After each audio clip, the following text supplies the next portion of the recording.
Are we good? Hey, yo, what the deal, my people? You know what it is, Don Tony Teflon, and I'm back at you with another one. And this one is the Game of Thrones Season 7 motherfucking trailer, motherfucking 2. You know what I mean? And before I get into that, let me just say this real quick. LA, big city of dreams, and everything in LA ain't always what it seems. You might be fooled if you're coming out of town, but we coming for Queen, so get down. Rest in power, my brother from another mother. The Queen's legend himself, my man Prodigy. Sickle cell anemia is a disgusting disease. We need to find a cure for that. It affects many people. Please rest in power, you, and rest in power to the original Batman, the true Batman, Adam West too. Now I'm joined here with a bunch of my friends, a bunch of peoples representing every faction to break down this motherfucking trailer. We're gonna take it from the left-hand side. I'm gonna roll it over. First person right here is my brother too, the Brooklyn Don Willi. Well, Magolas, everybody. Don Willi. So glad to be here to discuss this season 7 Winter is Here trailer. I'm wintry. I got a long claw in my hand. You know what I'm saying? Sword on the lap. You already know what that means. So, yeah, we are ready to rock and roll. Thanks for having me on, Tony. No doubt. Next up is the one, the only, the Lord Commanders of the Night Soul Silent Sisters. My homegirl and yours, the best curry chicken I ever had in my life. Beef, I should say. AK-47 Alicia Kingston. Okay. I'm sorry, my homegirl was ad-libbing, y'all. What's going on? Lord Commander AK in the spot. Tony, thank you for having me on. Hanging with all my family up here. I don't have long claw. My sword does not yet have a name, but it is sharp. So you motherfuckers in the chat coming in here to fuck around, don't get it twisted. We don't do that around here. I will get you. Don't get yourself laced. Next but not least, next person up, the only white person with us today, and that's a rarity. All right, and when you're talking Game of Thrones, that's why I had to bring that motherfucker up. My man, the other Don that's up in this motherfucker, the other Lord Commander of the Hype's motherfucking watch, Don the Kraken Witt. Hey man, and I don't want to show no shade to Don Willi, who will be introduced later, but that is my homie. And Tony, I gotta say, it's a pleasure being here. It's wonderful being here, and also I do want to rep that the most important people, I met them, and I also have their autographs right here. And so Tony, I wanted to present the idea of you to rep your current situation with going to the Con of Thrones. We will talk about the Con of Thrones in 1 second after we get through these introductions. Good man. Next, Good my man. 50 motherfucking grand, my co-host for the pregame show. Please watch us every Sunday, 6 to 8:30 before Game of Thrones start. Mogini Languini, my brother, Moji. What it is, bro? I don't know if I can top that hot ass pink shirt Kraken got on right now, but I'm gonna try though. Hey. That shit looks fire, my dude. I like that, man. I like it. What's going on, guys? It's Mo Genie, baby. I'm sized. Trailer got me sized. You got the king of the motherfucking North. Last but not least, on this panel right now, we'll probably be joined by a couple other people a little bit later as the time goes on. The one, the only. I'm blessed to have him. This is the biggest channel of us all. The man got more subscribers than all of us put together. He puts it down. He is the one who really got the R plus L does not equal J shit off the fucking math. He is the one who started that shit. He's the one who did it. We are running with him tonight. That is Quinn from Ideas of Ice and Fire. You right. Thank you for inviting me, Tony. I'm pretty sure we're gonna have a great time looking over this trailer. Looks really good. Like I didn't really like the other trailer that much. I thought it looked kind of cheesy, but this one looks a lot better. So we'll see. And no doubt. It's nice to see all you.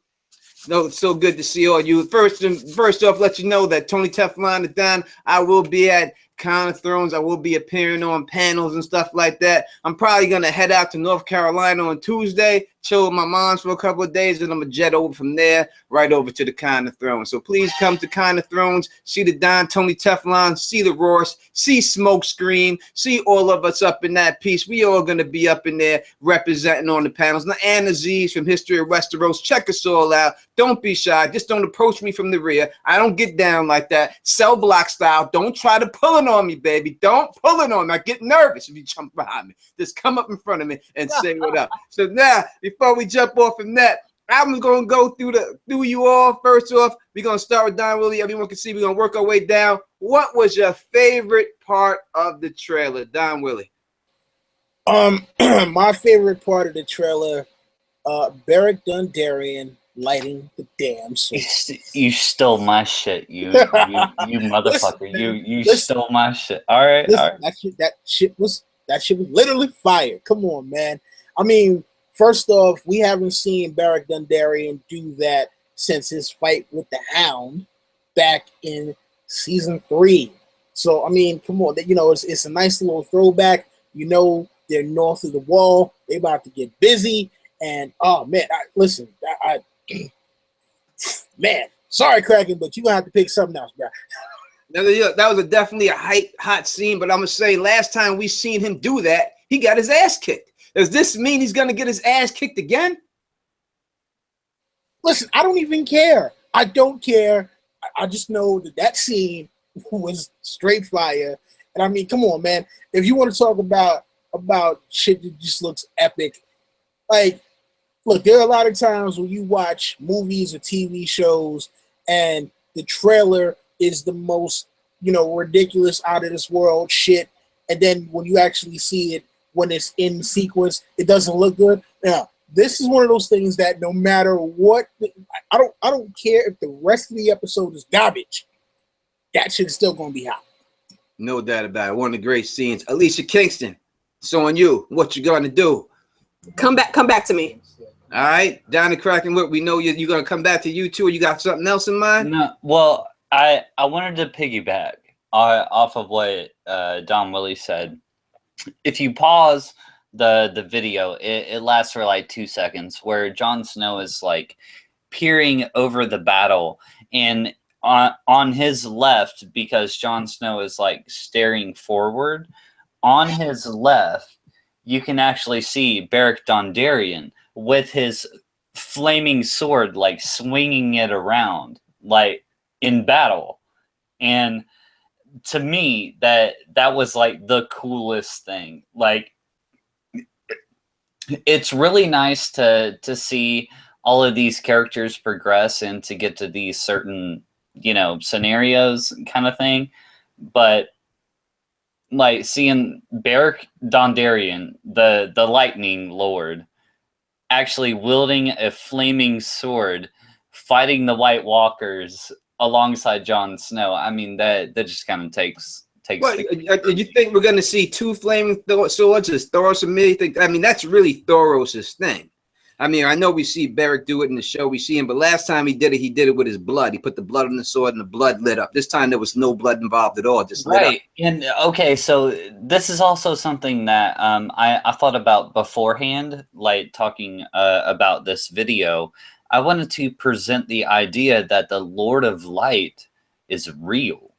Like, he's real, you know? Like, this is why Beric is able to do these things. This is why Jon Snow was resurrected. And this is why in the midst of battle, Beric Dondarrion lights his sword on fire. But we also see Daenerys, you know, rip down Stannis's Baratheon's banner. Why you gotta say that shit? No one told you to say that. Well, okay. Come on, Kraken. Come on, Kraken. Right, Trigger. what's going on? Jesus, I just started the stream. You got something to say about Stannis? Let's go to the next word. Mo Genie. God, Yeah. Mo Genie. My bad. What is your favorite part? I'm just playing Kraken. I know. Like as much as I like seeing Beric Dondarrion shit looking like a Jedi Knight with his lightsaber, Yeah. just turning that joint on like a lightsaber. Bro. Oh my God, I'm gonna have to say that Sansa saying the line that Ned Stark said back in season 1 to Arya, the lone wolf dies, but the pack survives. Oh my God, I got the chills off of that. The chill hit me in the back of the spine when I heard that one, boy. I was just Willie at the office. Like, it just got cold in the room when I heard that I got goosebumps on that. Now that we hear Sansa saying this line, do you think it still refers to Arya, or does it refer to Sansa? I definitely think it's Sansa's now, but it would be so epic if Sansa is saying that line to Arya at Winterfell. That shit would just make me fucking tear to God right there if that shit happens this season. Like, Mo, you're talking about like if Arya rolled up to Winterfell and like Sansa was like, "Hey, guess what, bitches? Like the pack survives," you know, like kind of thing. Yes. Yeah, that would be so cool. Yeah, no doubt about it. Quinn, you hated the first trailer. You love this trailer, I take it. I don't know, but love may be strong. Let's just say I don't know if I hated the first trailer. You hated the first one. That's not too strong. We know you hated that. This one, I don't know if I don't know if I hated it exactly. I just thought it was kind of like, yeah, whatever. This one's better though. Like, I think my favorite part, if I have to pick, I don't know. I thought the part where like Bran appears to be like controlling the ravens was really cool, because like the Night King looks up and it looks like he stops him and like Bran jumps back into his own body. Like, that was pretty cool. And then also that part where like Jon Snow like cuts that dude down at the end like real quick. That was cool. Yeah, he whipped that ass real with the quickness. Yeah.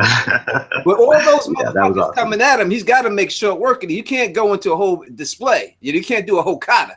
You got to do one samurai, one slice, one kill type situations going down. He pulled a Torment. You remember when Jon Snow's had that little disagreement with the Lord of Bones? I've been good. Oh yeah, he beat that ass. I'm gonna shut that shit down quick. Man, we got some shit we got to get into. Tony. Hold on, Kraken. You ain't gonna just roll over me, bro. No, I'm saying like we got a lot of shit to talk about. Like, holy shit! All right, AK 47. All right, I have more curiosities than favorites with this trailer. My number one is probably something y'all all see as very small, is when Grey Wind is on a boat and they're going up to, we see just a rock face with a little hole in the wall. And I'm wondering if that is Tyrion leading them to the entrance of the sewers for Castle Rock to get in there. And then also, high five to Moji. My other favorite curiosity is, who is Sansa talking to when she says that? Because I don't think it's just on Sansa or on Arya. I think that's for all of them. Like, we remember Jon said, we have too many enemies now. We can't fight amongst ourselves. I think Sansa is reiterating how much that is true with her statement. Hey, let's go around the horn on that. Quinn, who do you think Sansa's talking to when she says that?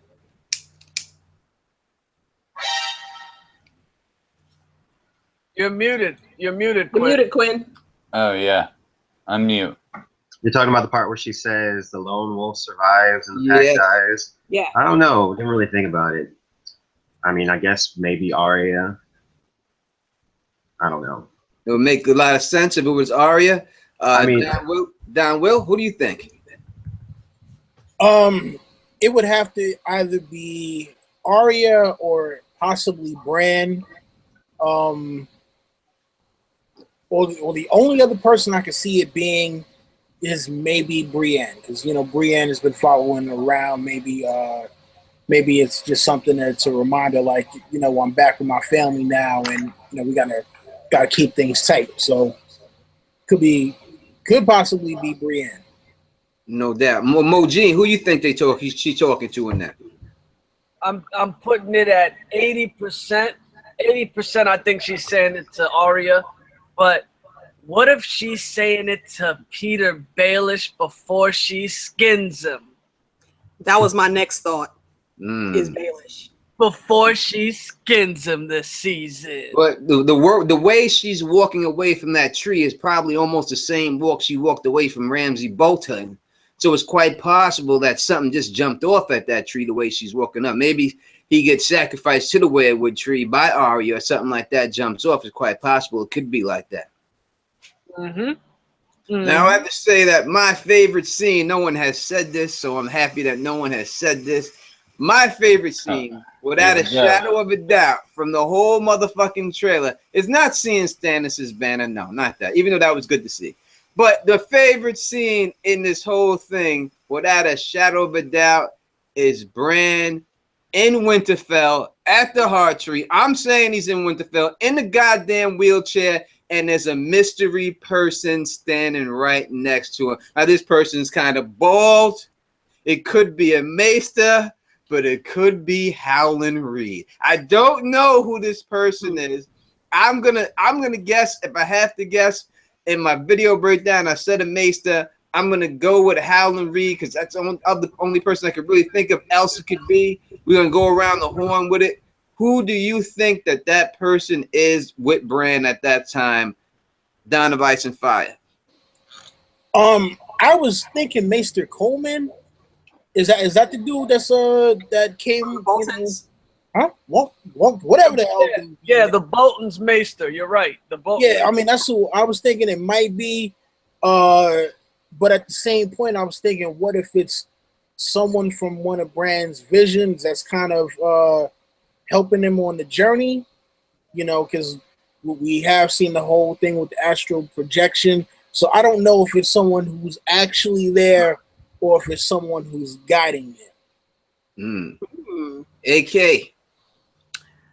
I'm thinking also the Maester, but now I'm taking in what Don Willi just said. And am I the only one that caught the X-Men reference?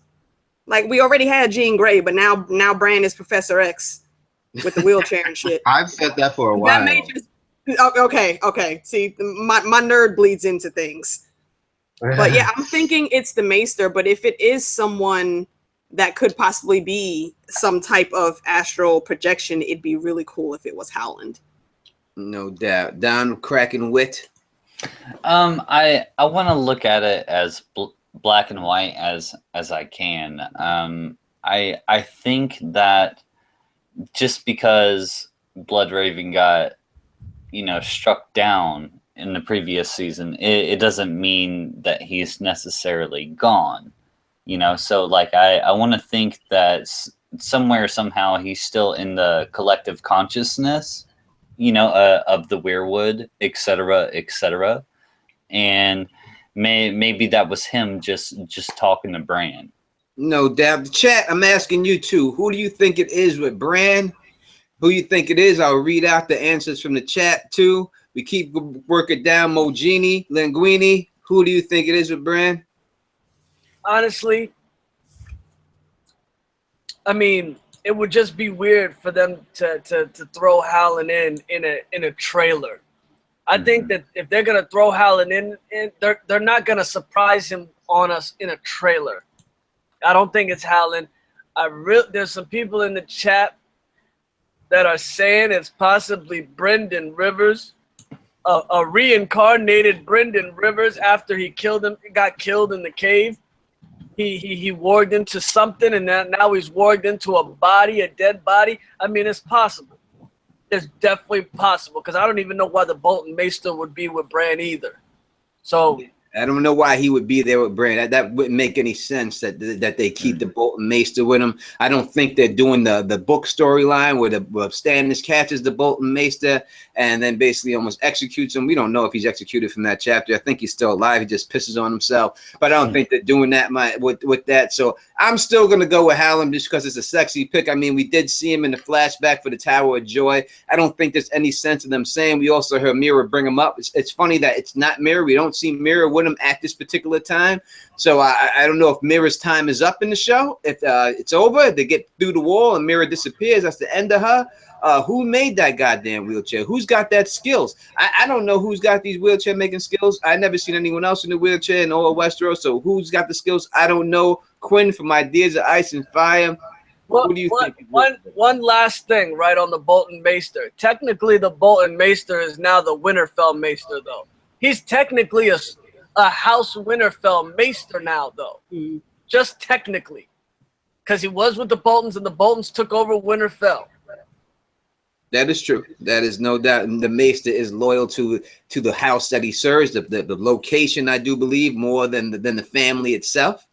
So it could be. But I just don't think that Jon would trust his ass. I mean, how could you? How could you trust him after this? You know, that's just me. I don't know. Quinn, what are you thinking? I agree with a lot of what you guys said.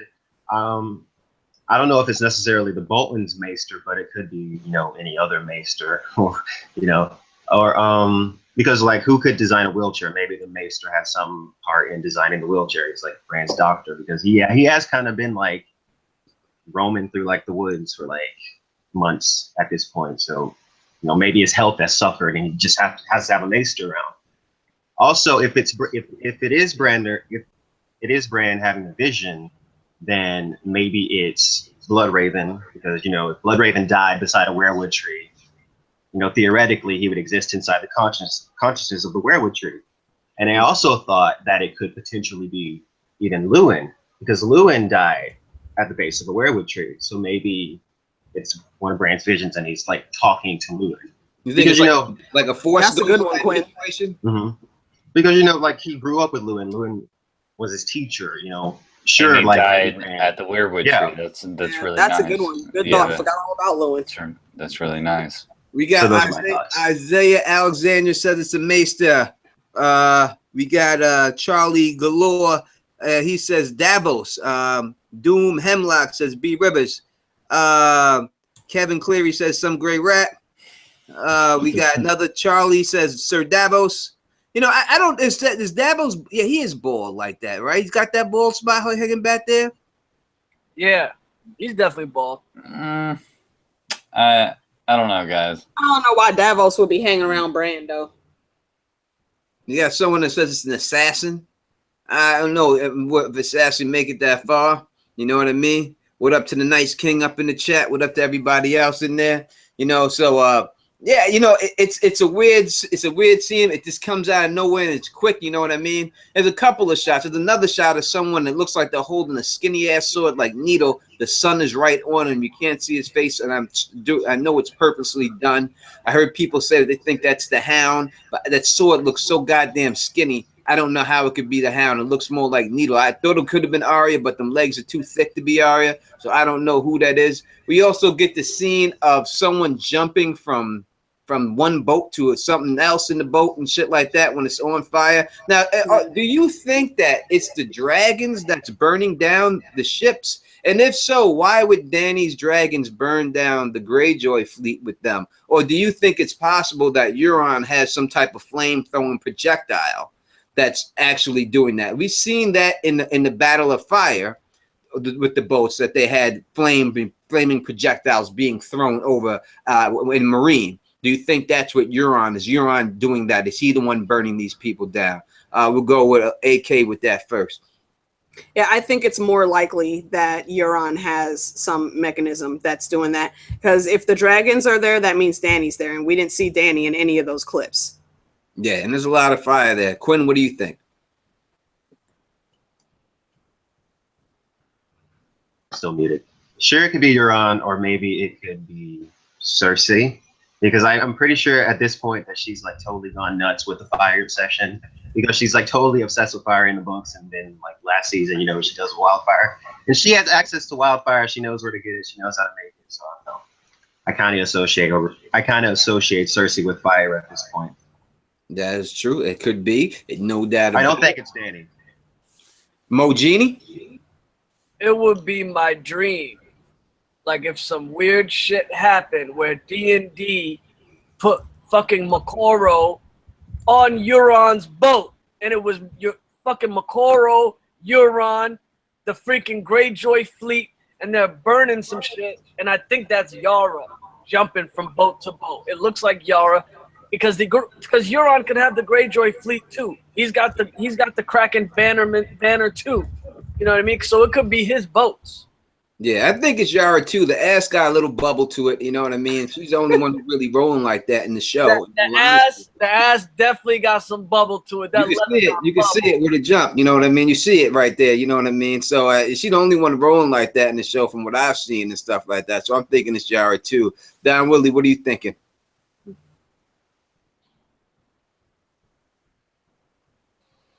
As far as who's jumping from boat to boat, I'm gonna say that you guys are probably right.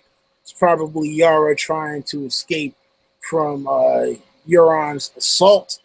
And I mean, look, man, I think he's the only one who will be bold enough to attack at night. So everybody else is like, oh, we gotta wait for the daytime because it's gonna be a situation where they want to see what they're doing. And there was an interview with the actor who plays Euron. He said he's gonna make Ramsay look like a little boy or something like that. So, I'm thinking that he's gonna wind up attacking at night, and that's what we're seeing there. Yeah, I think when do you think that battle happens? Do you think that's early on in the season, or do you think that's going to be a later battle that goes down? What are you thinking about that, Quinn? I'm thinking it's got to be early on because look, we only got 7 episodes. If it's going to be a situation where Euron is supposed to be super big king badass, he's got to pull some shit off early. You know what I'm saying? This is one of those where you got to jump out. You got to get the lead early. You got to stay on them. You got to press the attack because that's the only way that you don't wind up getting your whole entire fleet destroyed. No doubt about it. Quinn, do you think that battle will be early on, or you think that'd be in the middle or later on in the show? I kind of viewed it as like somewhere in the middle. Like I feel like this season is going to be like really heavy on the action, so they're probably going to have huge action sequences in like every episode, or at least every other episode. So it could be. I think it's more towards the middle, probably.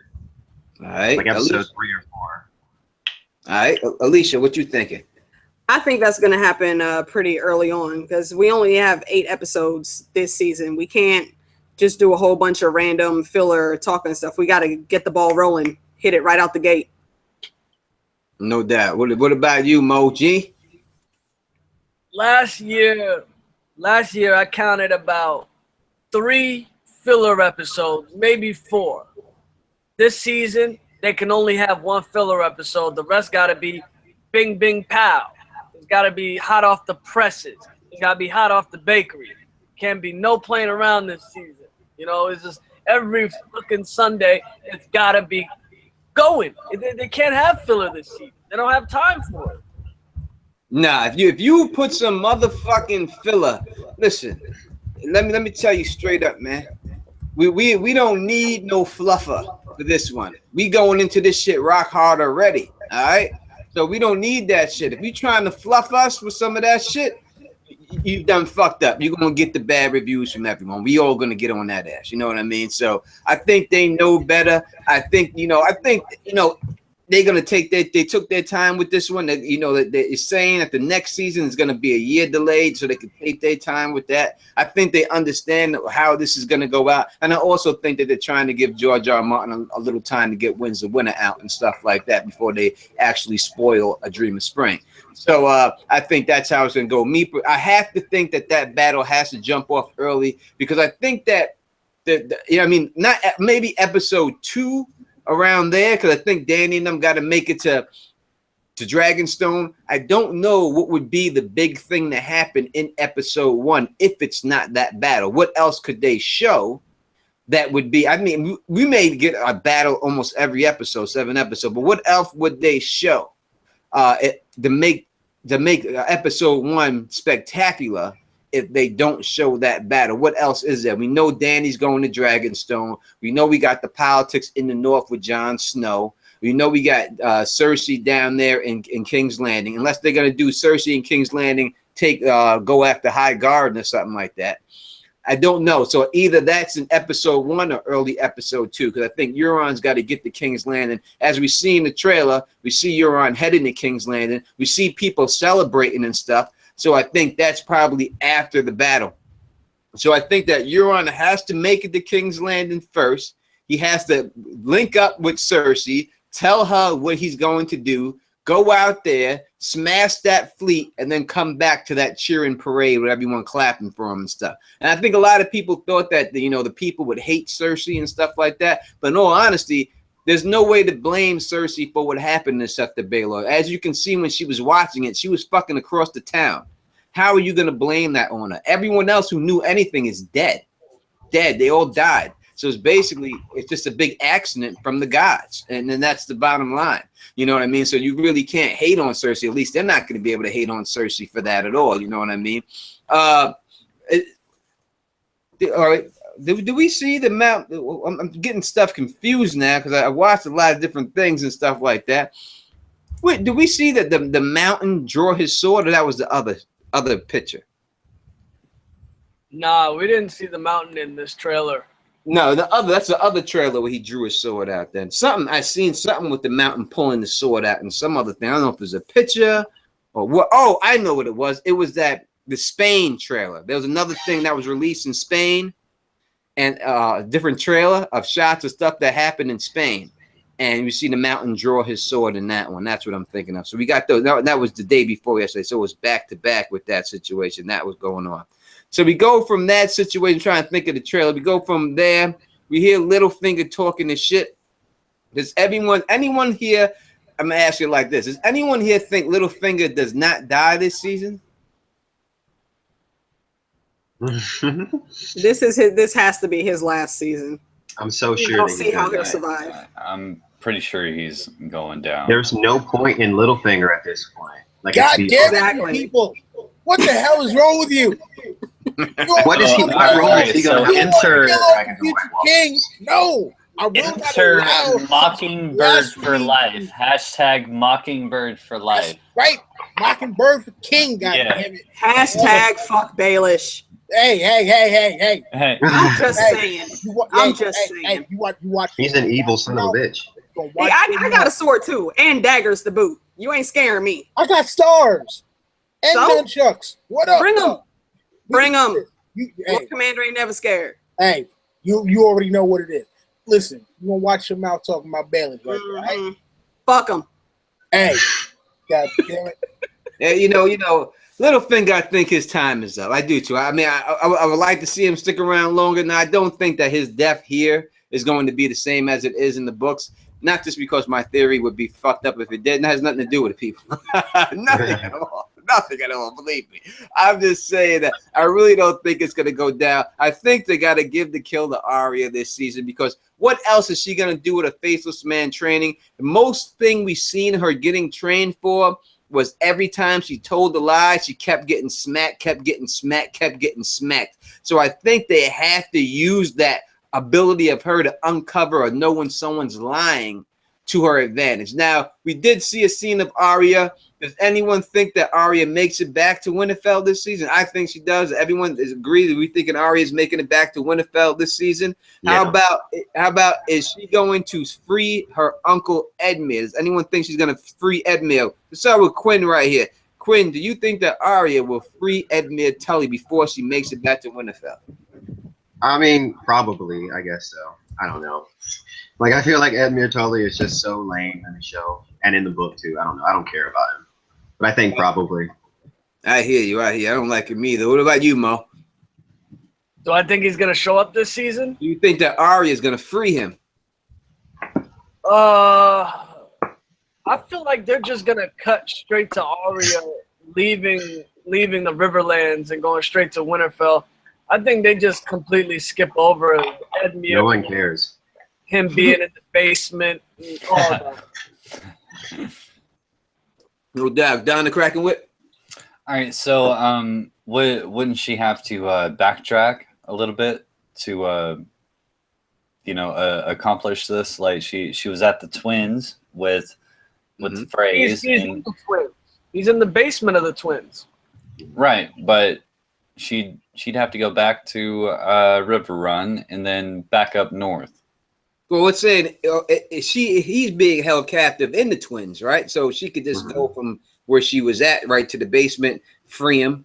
I mean, Walter Frey is dead, so I don't know how that's going to affect the whole House Frey. Or I don't know, I don't know what they're going to do with House Frey. To tell you so, I don't know what their plan is for them this season, or if they're even going to be a factor this season. They're gonna hook up with Cersei. I think that's the only place they could really go, or they're just going to get rid of the Freys. It's the new blood reigns of the Castamere. It's the new phrase. Mm-hmm. That's how they go down. Quite possible. Don Willi, what are you thinking on this? Well, I kind of feel bad for the actor who plays Edmure because it just seems like he always gets the roles where he gets played. When he was in Rome, he played Brutus. He got played. He's here now in Game of Thrones, playing Edmure. He's getting played. I would like to see Arya actually rescue him and, do the things that Starks and Tully should be doing for each other. But I'm going to have to agree with Moji on this one. I think they're just going to be like, yeah, Edmure who? I hear you. Anybody in the chat, you can put your questions in the chat. I don't know if Mojina, someone's going to pull them up and he can take your questions. We'll answer all questions and stuff like that, no doubt. So if you have any questions about the trailer, anything about season 7 in general, anything about any one of us up here personally, not too personal now, but you want to know about, put it in the chat. We would definitely answering questions and seeing on what's going on there. Now we see Jon Snow. Let's get into this right here. The Beyond the Wall, the Night's King, Jon Snow, back to back. All these people out there. It looks like it's definite death for them. They look scared to death. It looks like those look like the hard home whites because they still look fresh. The clothes still look kind of new. These people that are attacking, they don't look like the ones that were attacking Bran and Mira. They look like the skeleton people. These people look like they got flesh on their bones still going on there, right there. I heard Roris say something that I thought was very interesting in one of her videos that she said. She said that she would like to see Beric Dondarrion get killed. And then when Thoros Amir tries to turn him back, he looks down, and that quick, he is already turned into a white. And then he stabs Thoros, and that's how Thoros dies too. I think that would be epic. I think that I don't know if it has a chance of happening, but I think it would definitely be epic if it really did happen and stuff like that. If Beric Dondarrion is to die, I don't know. Do y'all think Beric is going to die? Well, I mean, like that doesn't help progress the story, Tony, like you like to preach. Like it would be really nice to see a Beric Dondarrion dying and Thoros actually killing him since he's been resurrecting him for so long. It would be really nice to see. But I mean, like as a story wise, it's like, okay, Beric's dead and Thoros is dead. Like what does that mean? Like what's going on beyond that? Mm-hmm. Mm-hmm. Yeah, well, so. I think that if he died, I think the story with Beric and all of them is really the kiss of life.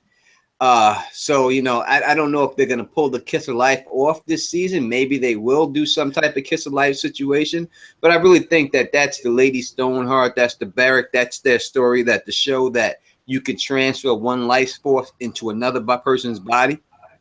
So I think that's over the show. So quite possible if it's going to be something like that, it could go out like that. What do you think, Mojini? Are we going to see the end of Beric this year? Probably. Like the thing is, I have a feeling there's going to be a lot of deaths this season, not just major players like Peter Baelish and whatnot, but I think there's going to be a bunch of small characters wiped out. Medium characters wiped out. Brienne, I could see Brienne being an end this season. I haven't told anybody this, but I got Brienne at the top of the charts, right below Peter Baelish. I got a feeling about Tormund. I got a feeling about Davos. I got a feeling about Beric Dondarrion. Like people that are just gonna sacrifice their lives to make the main characters stay alive. That's how I feel a lot of them are gonna go out this season. That's gonna be like a big narrative for this season. No doubt, no doubt. All right, let's go around the horn then. Quinn, who's your most shocking death of the year that you think is going to happen? Would shock you the most if this person died? If it would shock me the most if they died?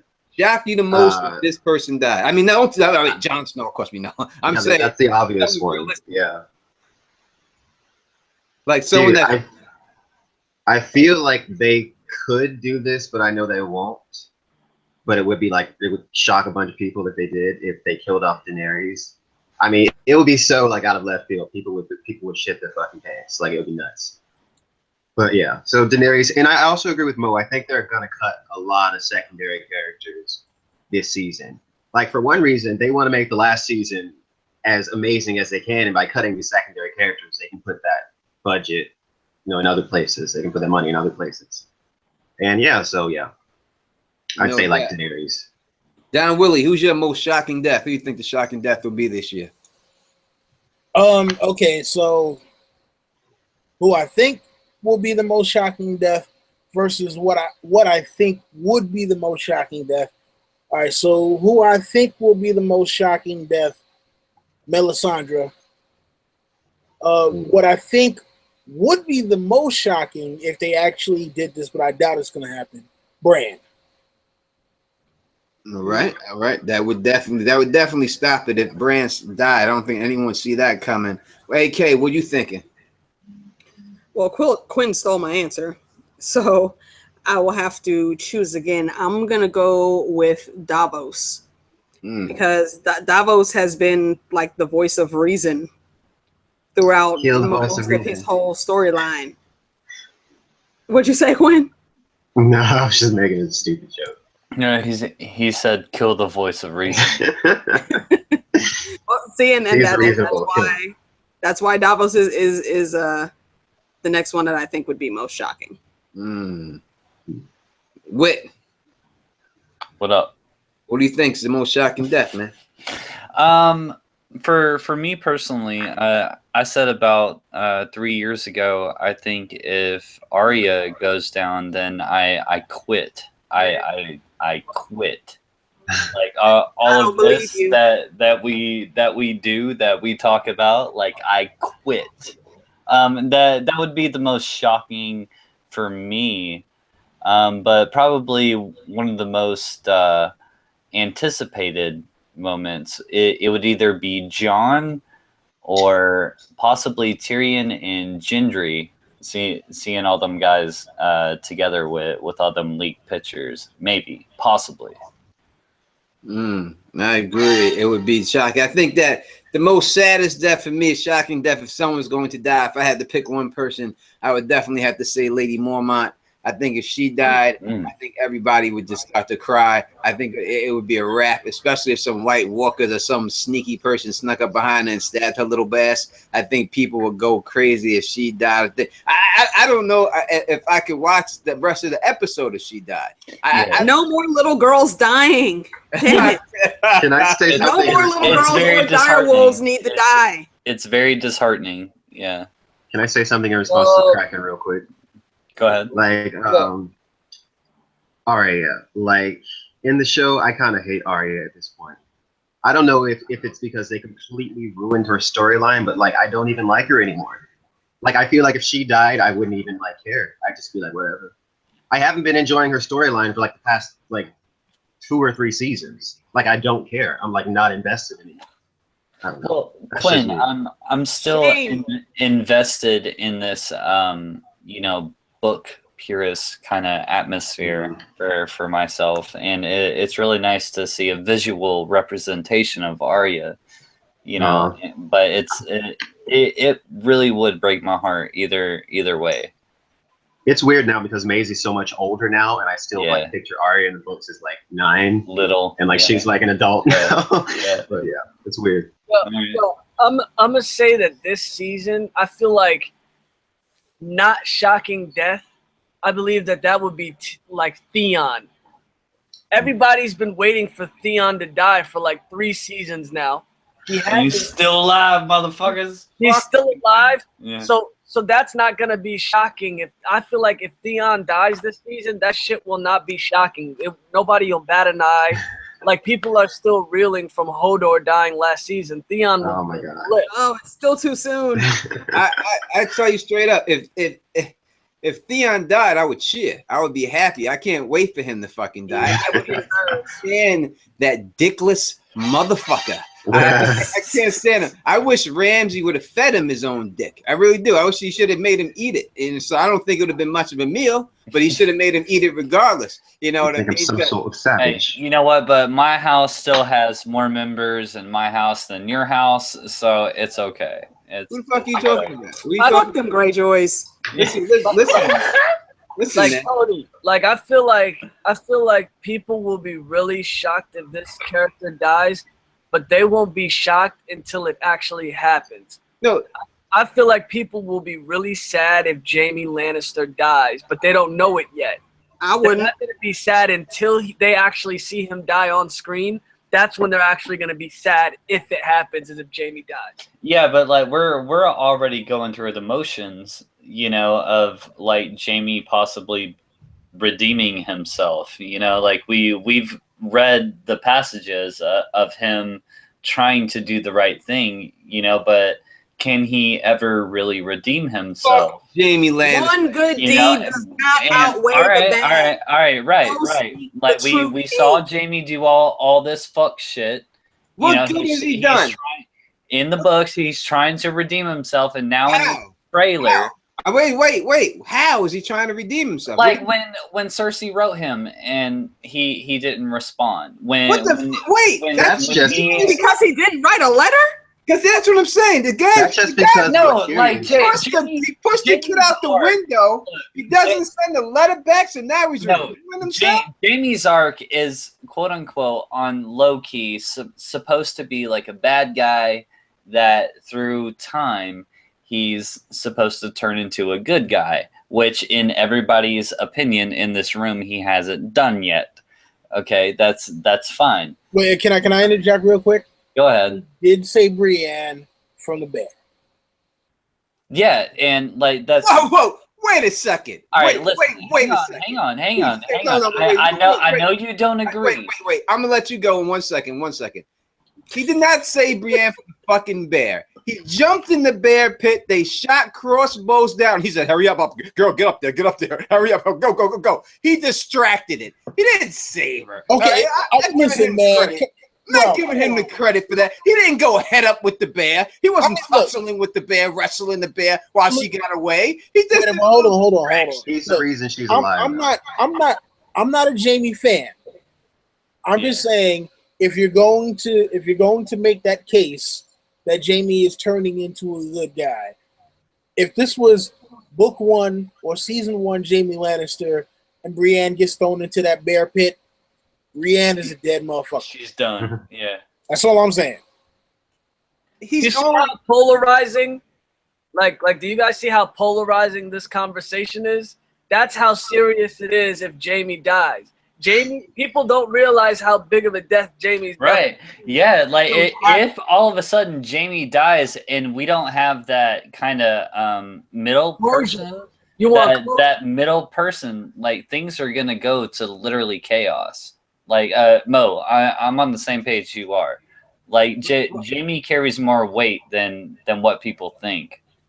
Obviously, the Prince Charming. That's who he's supposed to be in the show, right? The evil Prince Charming. He does carry a lot of weight, but the man has too much blood on his one fucking hand to survive this series. I mean, you want to give him credit. Yeah, he might die. You want to give him credit for distracting the bear. This is a guy who fucking pushed the little boy out the motherfucking window. This is a guy who raped Cersei's own sister. This is a guy who motherfucking stabbed Eddard Stark. Well, had fucking Eddard Stark seized up and got his leg stabbed by his own man. Killed Eddard Stark's man. Stuck a knife in his eye. This is a terrible dude. Well, that was season 1, book 1, Jimmy. Let me finish. This is a guy who is a bitch that every time he gets in trouble, he screams, my father, right? And then when he wants to act like he's a big fucking Lannister, and when his father asked him, hey, do something for the family, no, I'm not doing it for the family. No, I'm not doing it for the family. He's a big bitch, all right?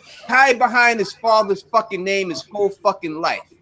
Period. That's all this dude. Got his ass kicked by Robb Stark. Ain't no fucking commander. He ain't shit. He was shitting on himself, handcuffed up there till Catelyn set his ass free. The only reason he saved Brienne is because Brienne was rolling with her. He got to look at her ass, and he saw something for her. But if he didn't like it, he wouldn't have saved her ass either. And I'm not even giving him the credit for saving it. This is also the motherfucking guy who killed the Mad King under false pretense. He did not know that that pyromancer was going to hit Wildfire because he stabbed and killed that pyromancer before the king told him what the pyromancer was going to do. So that whole situation that he says is a big fucking lie. Period. So let's talk the truth about Jaime fucking Lannister if we're going to talk about the motherfucker. Well, people... And that's one thing I've always said about Jaime. He didn't have to necessarily stab that old-ass man in the back. Aerys was an unarmed, frail-ass old man. Did he need to be stopped? Yes. Did he need to be kicked off the throne? Yes. But Jaime did not have to stab him in the back like that. And then you want to act like you mad people call you Kingslayer. Come on, man. He stabbed him in the back when he had shit hanging off his dog, drew him on the floor with a shit stain. What are you doing? Piece of shit, Jaime Lannister. Anyway, Jaime Lannister's death will split houses. It will pit mothers against daughters. It'll pit sons against fathers. I guarantee you that. Oh, fuck a Jaime Lannister.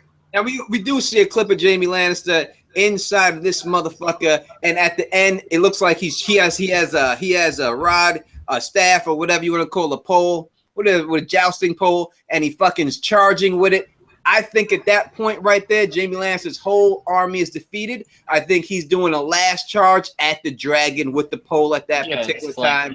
I think he's like, fuck it, I'm going to die. I'm going to try to take this dragon out. And I think at that particular time from the other trailer, when we see the person jump into the water, I think it's that scene. I think Bronn's going to jump off and save him and push him into the pond. And that's when we see the fire shoot over top from that other trailer. I think that what it is. This got a $20 donation, and that's very thank you very much from Tyrion Jr.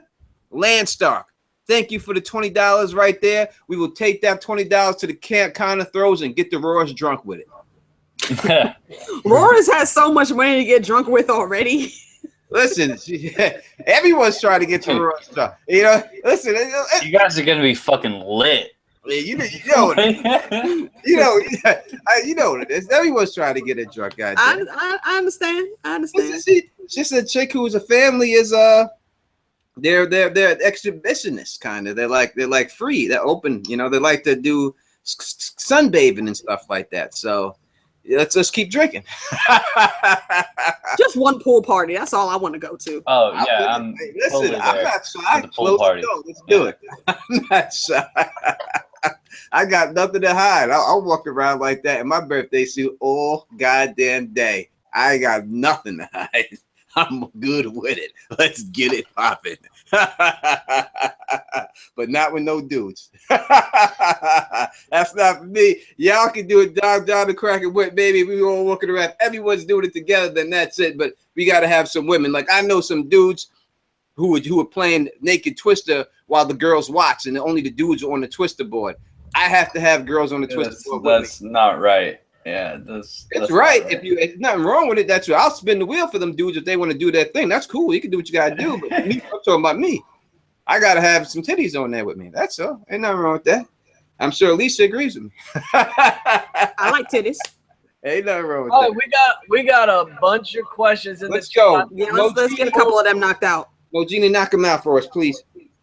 Okay, first question from Bio Explorer. The Bio Explorer. Are the flames behind the whites a sign there is a dragon? Go ahead, Mojini, take it over. Assign the questions to whoever you want. You do it. You know how we do. You want me to answer it first? I mean, you could answer it and pass it around the horn a little bit. I'm gonna stay in the chat for a little while and stuff like that. Okay, I definitely think the Flames might have to do. I think somebody from the Lord of Light might be involved in that scene. I think maybe that Red Priestess that was with Daenerys back in Marine might make an appearance. What happened to that priestess? What was her name? Shinvara? Kinvara, sexy ass. Sexy girl. That Shinvara. sexy ass Israeli actress that was playing her. You know what I'm saying? What happened to her? It might be her. She can come to the pool party too. Yes, she can. She looks like Lyanna Stark. I actually thought it was her when I first seen it. Hmm. No, I gotta say, win the wet t-shirt contest. The scene with the White Walkers and the fire behind them.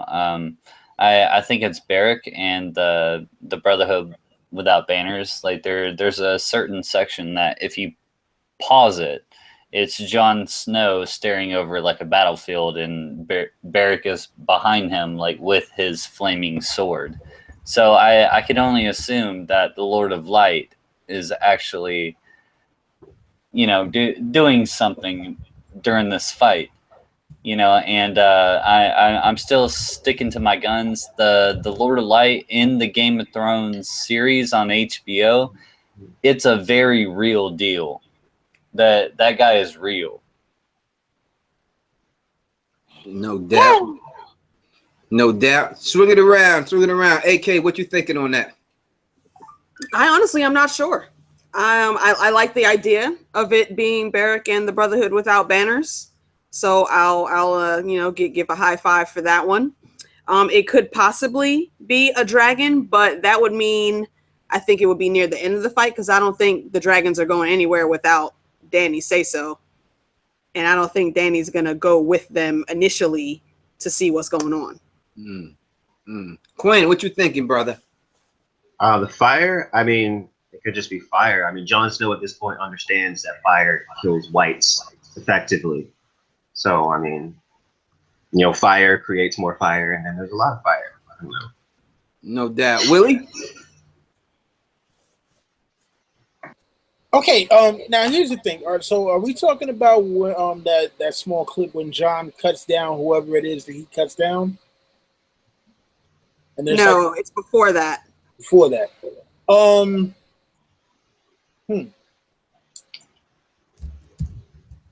You know what? I'll be honest with you. I'm not exactly sure, because I just keep on seeing that clip of Jon cutting down whoever rolled through my head. So I'm kind of lost on that particular one that you guys are talking about. Sorry, my bad. It's cool. Teflon, you want me to go to the next question? Let me answer real quick before you do. I think that it's definitely some type of dragon situation going on there. I think it's here I come to save the day. Mighty Mouse is on his way, and Mighty Mouse at this particular time is Daenerys and the dragons. I think Jon Snow's going to go back there. That's why at the other scene he looks defeated, like, oh, what the fuck did I get myself into this time? I think it's going to have to be Daenerys to come and save the day at that particular time. Go with next question, homeboy. Okay. Next question is from Tanner Scott. Shout out. They ask, what is the deal with Jaime charging in that scene? I gave my answer on that, so we can go around the horn on that. Like when I did my trailer 2 breakdown earlier today, I kept watching that scene, and I just kept noticing that, like, the Lannisters are heavily involved this season. And whatever the hell they're involved in, they are fighting a rack of people. Are they fighting Daenerys? Are they fighting the Greyjoys?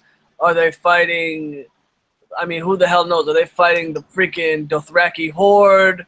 They're fighting the enemies Unsullied. To the north, enemies to the south, enemies to the east, enemies to the I west. mean, like what we've seen, they're fighting the Unsullied. The Lannister army is fighting the Unsullied. It just feels like the Lannisters are gonna be pinned against the wall with how many of their forces that they're gonna have to use this season. I don't think they've been in wars for years now. They've been in the wars since the War of the Five Kings. How many soldiers do they got left? Their soldiers are spent. That's why they needed Tarly. Their soldiers are. I mean, like, have you ever seen a country when your country's been in war for years and years and years? You know, what I mean, them dudes got PTSD at this point. Them Lannister soldiers got PTSD, man. They're done. Yeah, but I mean, like, Ass kicked. she's got more than pretty much everybody else. Oh, 1 second. Here we go. I got a $10 donation from the beautiful Sailor Diva, and she says, "Hey, I gotta go, but shout me out on Saturday. It's my name day. Shout me out, POP." So, yo, one love to you, Sailor Diva. I would like to say to you, happy birthday. May you live as long as you want and never want as long as you live. One love to you, girl, and thank you. Yo, happy birthday, Ma. Enjoy it. Happy birthday. Happy B-Day. I think that the thing that we got to see in this trailer that we didn't see in the other trailer, we seen the Lannister forces actually kicking some ass. They actually looked like they were doing some damage. It kept getting steamrolled in every other trailer, but it looked like they were kicking some ass. I think that's the reason why Grey Worm has to go and find that hole and dig into Castle Rock. And I think when we seen the other scene with him trying to go up the ladder and shit and getting shot down, I think that's why they had to back up for a second. The fucking hole and get up in there. Yo, before we go on, can we welcome Sir Issues to the chat? Phil's here. What's going on, Phil? Yeah. Not too much. I popped on in here. I didn't want to interrupt everyone. I'm just preparing myself with plenty of hippie activities. Watching the episode of Star Trek: The Next Generation in the background, and can't believe it's a Pulaski episode. What are you watching a Pulaski episode? Pulaski. Oh, that's an old one. Phil knows the episode from the over-the-shoulder shot. Yeah, but I've been watching that, listening to you guys for a while. Yeah, Next Generation. Yeah. She called Data not a real being. I have problems because she don't even get me started with her. That's why I was glad when she left and Crusher came back. Yeah. All right, let me give him the formal introduction. We are now joined by none other than the one, the only, Boston's finest. Oh, I don't know, but Boston's worst. I don't know. Boston's the finest, right? You know, look, I'm a Yankee fan. I'm saying that to you, Phil. That's a big thing, brother. That's a big thing, right? The only thing I like out of Boston, it really, to tell you the truth, is cheers, and that's about it. So I say I'm the man Malone. So I'm giving you that. Boston's finest, my man and yours, Phil, the Issues. Yeah, boo. Thank you, Tony, for having me. I'm a weird Bostonian where I'm not so much a Red Sox fan. I appreciate it. I'm more of a Celtics fan because they win.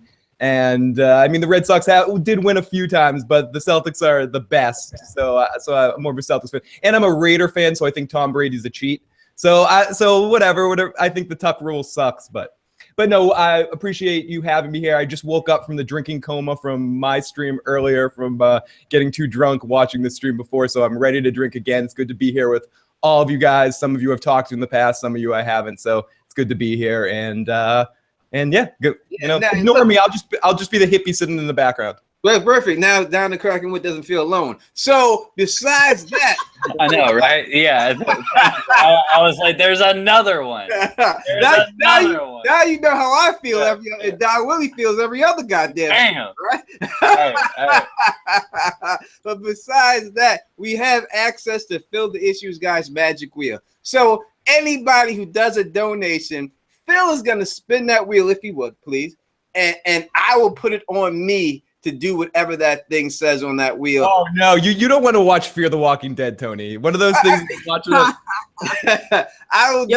Tony, you got to give a shout out to Tyrion Jr. just dropped you with 10 more beans. Oh, shout out to Tyrion Jr. 10 beans in the bank.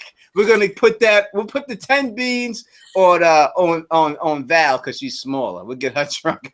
It shouldn't cost that much to get that little girl drunk. Hey, she might surprise you. Yeah, that would be funny as shit. Like at the end of the day, Val's still standing there, like fucking ready to go, and like Tony's passed out. Yeah, Robert is passed out. Like everybody's just fucking done. That'd be hilarious. Ross don't want to pass out. She best not. Boo. Yeah, that ain't right, Tony. Don't do that, Tony. Bill Cosby could be up in there with some Jell-O pudding. You don't know. You gotta watch that stuff. No.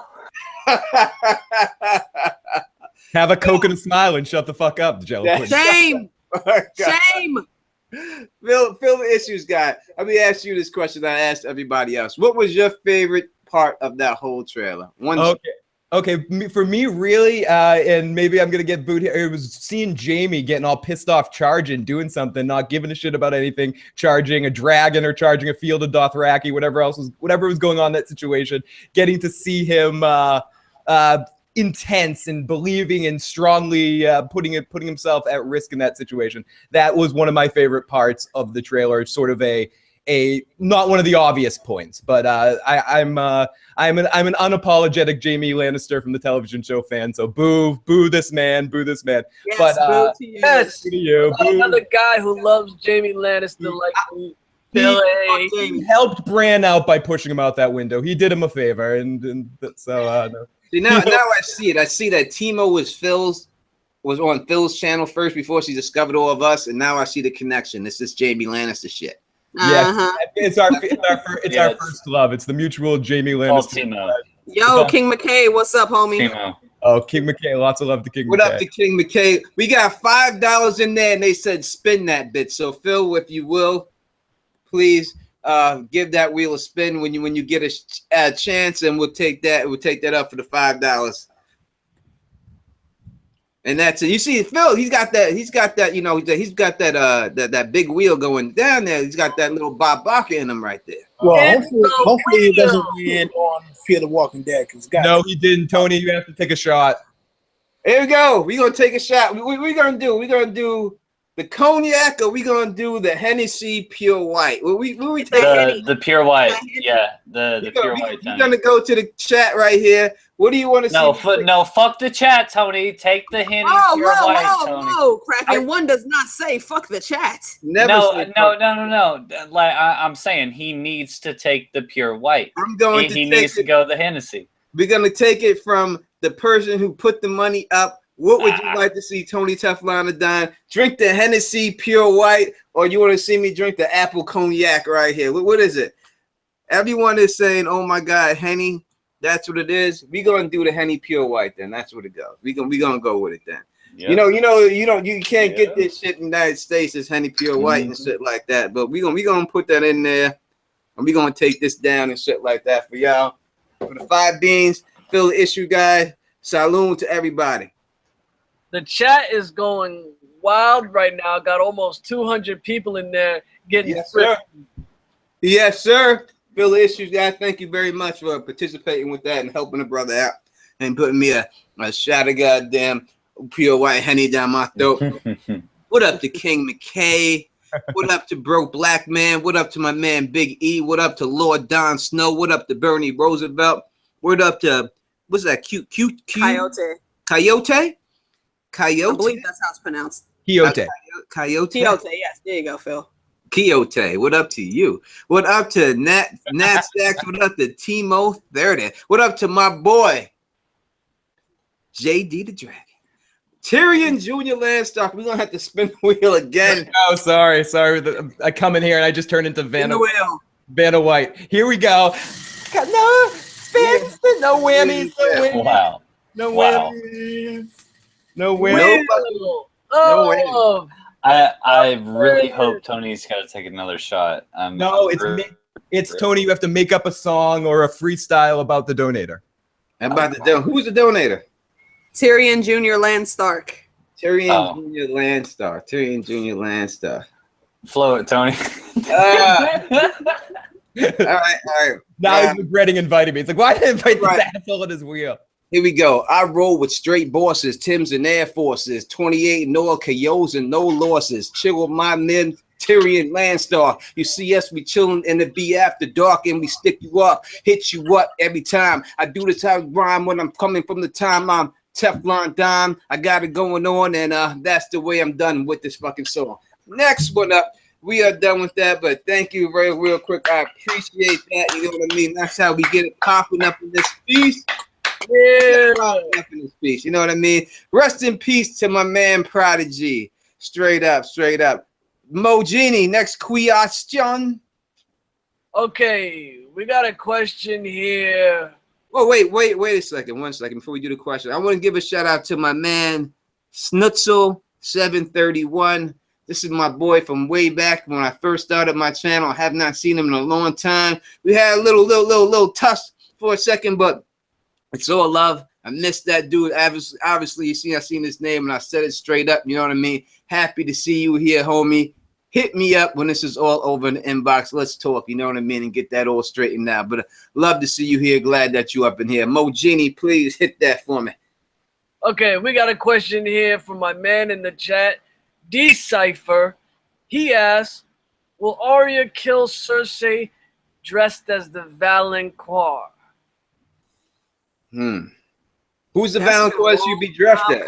Theory. I mean, basically, what we know of the Valancourt, you know, prophecy. I mean, first you got to assume who is the Valancourt. I personally think it's Brienne. In one of my videos, I said it was Brienne. What do y'all think it is? All right, let's go through it. She is a little sister too, isn't she?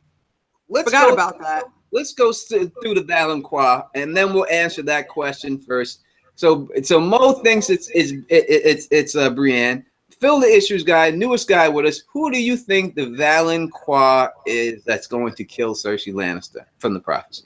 I always hoped it would be Jaime that would ultimately have his ultimate comeuppance on her, and if she keeps her Mad Queen ways and keeps and reminding him of his the Mad King and doing things like that, I would hope that Jaime gets the balls eventually, and all this time that I'm laying all this time into him and licking them balls and getting under there, I want him to eventually, thank you, Don Willi, I want him eventually to come back and strangle that fucking motherfucker.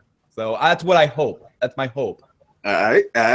Quinn, who do you think the Valancourt is? And people in the chat, please put who you think the Valancourt is in the chat, and I will read those out as soon as we are done with this. I've always thought that it would be Jaime. Like I feel like that's the most, like, I feel like that's what George R. Martin has in mind, definitely. And I don't know if the word Valancourt can actually relate to a female. I'm pretty sure it just means little brother. Because I like when Maggie the Frog gives the prophecy, she says he will wrap his hands around your throat and strangle the life from you. So I'm pretty sure it's a guy. Yeah, and yeah, Jaime. That would be my guess. Yeah, I think it's. I don't know if I think that it's possible that it could be Valyrian language. I'm not gender neutral, but it's gender neutral, so it could quite possibly be that. But I also think that may even make it not Jaime. You know, Jaime only has one hand, so if you say hands plural, does that still make Jaime qualify for that situation? Down to Kraken Witt, who do you think the Valancourt is? I gotta get on the Jaime bandwagon. Like I think about the strangling the little brother, her being birthed first, you know, and him missing one hand. I just think it's beautiful that it would be Jaime to actually strangle her out. You know, especially after their relationship, you know, and et cetera, et cetera. I hear you. All right. We keep on going down. AK, Forsyth? I'm thinking it's Jaime, but in recent seasons, I have also thought that it could be Arya in a faceless disguise. I hear you. All right. She'd have to be big. That'd be kind of awesome. Yeah. I'm gonna have to go with Jaime. You know. Holy shit. Yeah, the obvious. I'm gonna have to be the only one that gets this out of here. Then I said it was Brienne. I was different. I said Brienne. So we got one Brienne. Everyone else, Jaime. I'm gonna have to say that I'm gonna go against the grain with all y'all. The Valancourt is Euron Greyjoy. Quote the Don: "We pull the strings." Euron Greyjoy will marry Cersei Lannister and then strangle Cersei Lannister to put himself on. I have a little bit of a beef, Tony, and this is friendly beef, and I'm calling it out right now in public in front of everybody. Okay. You want to talk about the Euron and Cersei things that you talked about 3 years ago, that you promoted 3 years ago. You also said that Euron Greyjoy would ride a fucking dragon to Casterly Rock. And I want to tell you now that I don't think that's the case. The whole Greyjoy and Casterly Rock thing is very believable, but sir, that video you made 3 years ago about the Euron like literally stallioned a fucking dragon and Yes, just sir. rode it to Casterly Rock. Yes, sir. I don't believe it. All right, so let me talk about that prediction I did 3 years ago and show you exactly how right that prediction is right now, and the show was proving it right. All right. Number one, in that prediction I did 3 years ago, I said that Euron Greyjoy would hook up with Cersei Lannister, and it looks like that's going to be correct. I also said that Cersei Lannister would name Qyburn a hand of the queen when she won the trial of combat. That exactly happened. Now we see the Unsullied taking over Casterly Rock. I said that Euron Greyjoy would go there and do that, right, and hang out with him. Now, in the books, we must look at it as a different situation because Aegon is going to be the one to chase Cersei Lannister out of King's Landing. All right, now Aegon isn't in the show. So I think Aegon, now we see that he has taken Storm's End. Cersei Lannister will be forced to flee King's Landing and have to go back to Casterly Rock. That is when Euron Greyjoy would approach her and make his offer to her. Now it's a little different because there is no Aegon, so he's going to have to do this. She's not going to have to flee. So he's going to do this in King's Landing. So, and I also said that it would be Euron that would kill Stannis in a Field of Fires type situation when Stannis tried to take Casterly Rock. We see Daenerys Targaryen going and taking Casterly Rock. So we know Stannis is still alive in the books. So it still looks like that is still a major possibility of happening. Don the Kraken Witt. I mean, but like you still didn't say how Euron would ride a dragon. Well, he's got. I think that when you look at the dragon horn situation, when Makoro talks about the horn, he says specifically that the dragon will go to the horn's owner, whoever claims the horn, and you have to claim the horn with blood. So I think that all these sacrifices that we see Euron doing with all the priests from different religions, and he's killing them, I think that's how you claim the horn with blood. So I think that the horn will already be claimed, so that when Victorion has someone else blow it and the dragon becomes under control, it's not going to go to him. It's going to go to Euron Greyjoy, regardless. So that's the way I look at it. That's the way I see it, and that's what I think is going down there. I just saw Quinn with me and you going back and forth. I just saw him pop like 20 different pills. Like he was literally like slamming them back, like because he can't deal with our tinfoil theory. He has a headache right now. Stop taking that Adderall, man. No, like he just kept popping them back. He just kept popping them back. He's not Jerry Targaryen Steamboat with the crazy pill. The crazy pill. Hey yo, sidebar, gentlemen. We have there's 2 spins of the wheel that are owed. Yeah, I spun it once and it landed on take a bite of a sandwich. And I know Tony, you probably can't do that if you know what I mean. Take a puff of some hippie activities as a sandwich in the How I Met Your Mother way. So you can fill that in for a shot if you. I would do that if I could at this particular time, but I do not have anything to do that with, or I would. But I will switch that up to a shot. And what are we drinking? Are we doing the same pure white Henny? Yep, and I will do a second spin right now. Let me turn the mic off so you can't hear the wheel spin. Yeah, so during the spin, take the white Henny, and then we will find out what you're doing next. This is fucking fun as shit. I'm excited about this. Pure white Henny to my people. This is one love to my man right here, Prodigy. Rest in power, my brother. This is for you. All right, I'm gonna move on to the next question. If y'all are good with that.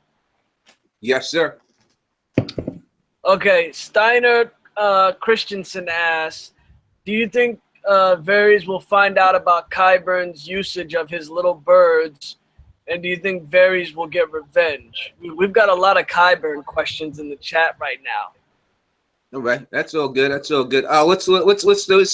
that off with Don Willi then. Fuck Qyburn. Oh, hey. Watch how you talk about Kyburn there. Okay, guy. Look, we haven't seen anything about Kyburn whatsoever. I mean, I made a prediction video a little while ago about Kyburn possibly developing a super weapon. I don't know that it will actually happen in the books or the show, but I would like to think that if anyone is going to come up with any kind of super weapons that could possibly defeat Daenerys' dragons, that it would be Qyburn, because he is a mad scientist. I mean, you see what he did with the mountain. As far as the whole thing with Varys' little birds, I don't know, because I mean, like they didn't make the little birds that much of a deal until season 6. And it was really kind of a, I'm not going to say it was like a one-off thing. It was half-ass birds. Yeah, it was a thing where it's like, you have the thing where they show you what the little birds are kind of capable of, and you know, if I wanted to paint faces, but in the little mystery children, right? Yeah. So it's one of those things where, you just got to figure. All right, well, they're doing this whole thing with little birds. Varys is coming back, but I don't know, man. I don't see it coming into play anymore. Like, I think that was a one-off just to get that kind of Godfather scene at the end of season 6. All right, Mojini Linguini. I feel like yeah, we could see Varys like sneaking into King's Landing this season. And going back into his old room, looking for secrets, and seeing that his little birds are now manipulated by another manipulator. You know what I mean? Like, I want to know how Qyburn took over the little birds. Did he have to feed them, roots and berries, and give them little strawberries every night? What did he do to take those kids under control? Treats. Yeah. This is the Hansel and Gretel situation going on there. You say? Yeah. What's going on here? Yeah. I don't know. Little sweet treats and tickles. That you get them every time. My man, Ill Phil, what are you thinking? Are we seeing these little birds, or that shit is over? I mean, I totally agree with what Don Willi was saying, that it was such an afterthought, and what the show did, and what Kraken was saying too. So, but that being said, I do see a scene or see a moment where, or kind of like what Mo was saying, where Varys comes back and sees that someone else has been messing with his shit, and just kind of in an afternoon destroys Qyburn, like just in an afternoon, just for fun, just because he's bored that afternoon. And we could see a moment of that, whether it involves the birds kind of turning on Qyburn in a moment where Varys like, you think you're in control, I'm in control, or some sort of quick changeover like that. I think we might see something like that, but I don't know. There's not a lot of time left. And there's a lot of things to do. Nice. Quinn, what are you thinking on that? As far as Varys finding out about the little birds, I don't see why he couldn't. But I don't think he's going to go back to King's Landing. I mean, if Cersei found Varys, she'd almost certainly have him executed. I mean, he's pretty much implicated in Tyrion's disappearance. But he could go to. Oh, I'm sorry. He could go to King's Landing without anyone knowing it, and just like stay in the shadows, in the basements, in the crypts, and shit like that. I mean, maybe. But as far as him like killing Qyburn, no, I don't think so. And I also think Varys stopped being interesting like 2 seasons ago. But that's just me. All right, AK, did you get that? No, I did not. What is the question, please? The question is, do you think that Varys will reclaim his little birds from Qyburn? I think. I don't think he ever fully lost them. Qyburn is a convenience for them at the moment. I think as soon as they see Varys is back and he's making moves, that's a wrap. Oh, like when the little birds see Big Daddy come back home? Pretty much. Pretty much.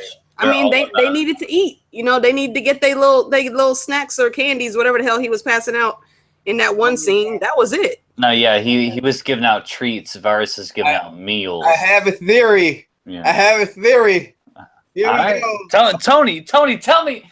Oh my God, it just came over me, epiphany. It just hit me. Tell me. Drinking the Henny Pure White, it did it. Varys is really Euron Greyjoy because they both Oh my God. tongues. Tony. They're people. Tony. Oh, God damn it. you heard it here, folks. Okay, no more shots for Tony. Apparently, this is messing with his brain cells. Hey, You heard it here first. oh my God. Varys is really Euron is just as Hold on. Yo, wait. I want to give a But shout out to my lady Tony- Gray Area just stepped in the chat. What up, Ma?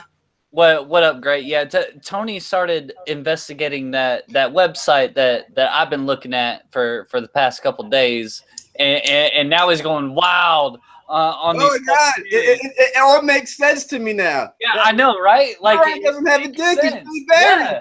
That's why he kills all his wives because he doesn't have a dick. It's Yeah. really Varys. That makes no sense. Oh my God, what a great theory that was. Holy shit. What up to the It's gray like area? You're on great. Fucking chat. Now I'm gonna ask this question to everyone on the panel. I'm gonna ask you in the chat too. Do you think that now we said that Peter Baelish doesn't have a role anymore? Varys' role is very similar to Peter Baelish. Is Varys going to die this season? Everyone in the chat, please let me know if you think Varys is down. We're gonna take it along the whole, across the room right here, and we're gonna start with Quinn. Do you think Varys dies this season? Do I think Varys is gonna die? Yeah, I think Varys has like a similar role as Littlefinger. I think they're cutting all these characters that aren't gonna have like a big role in like the White Walker dragon conflict. That's gonna be like pretty major later on. You know what I'm saying? Like I don't know what Varys could do against the White Walkers. Like that is the major drama, like from this season on. So you know, all those characters that don't really have a role to play in that probably gonna get trimmed down, and I think Varys is probably one of them. Probably late this season.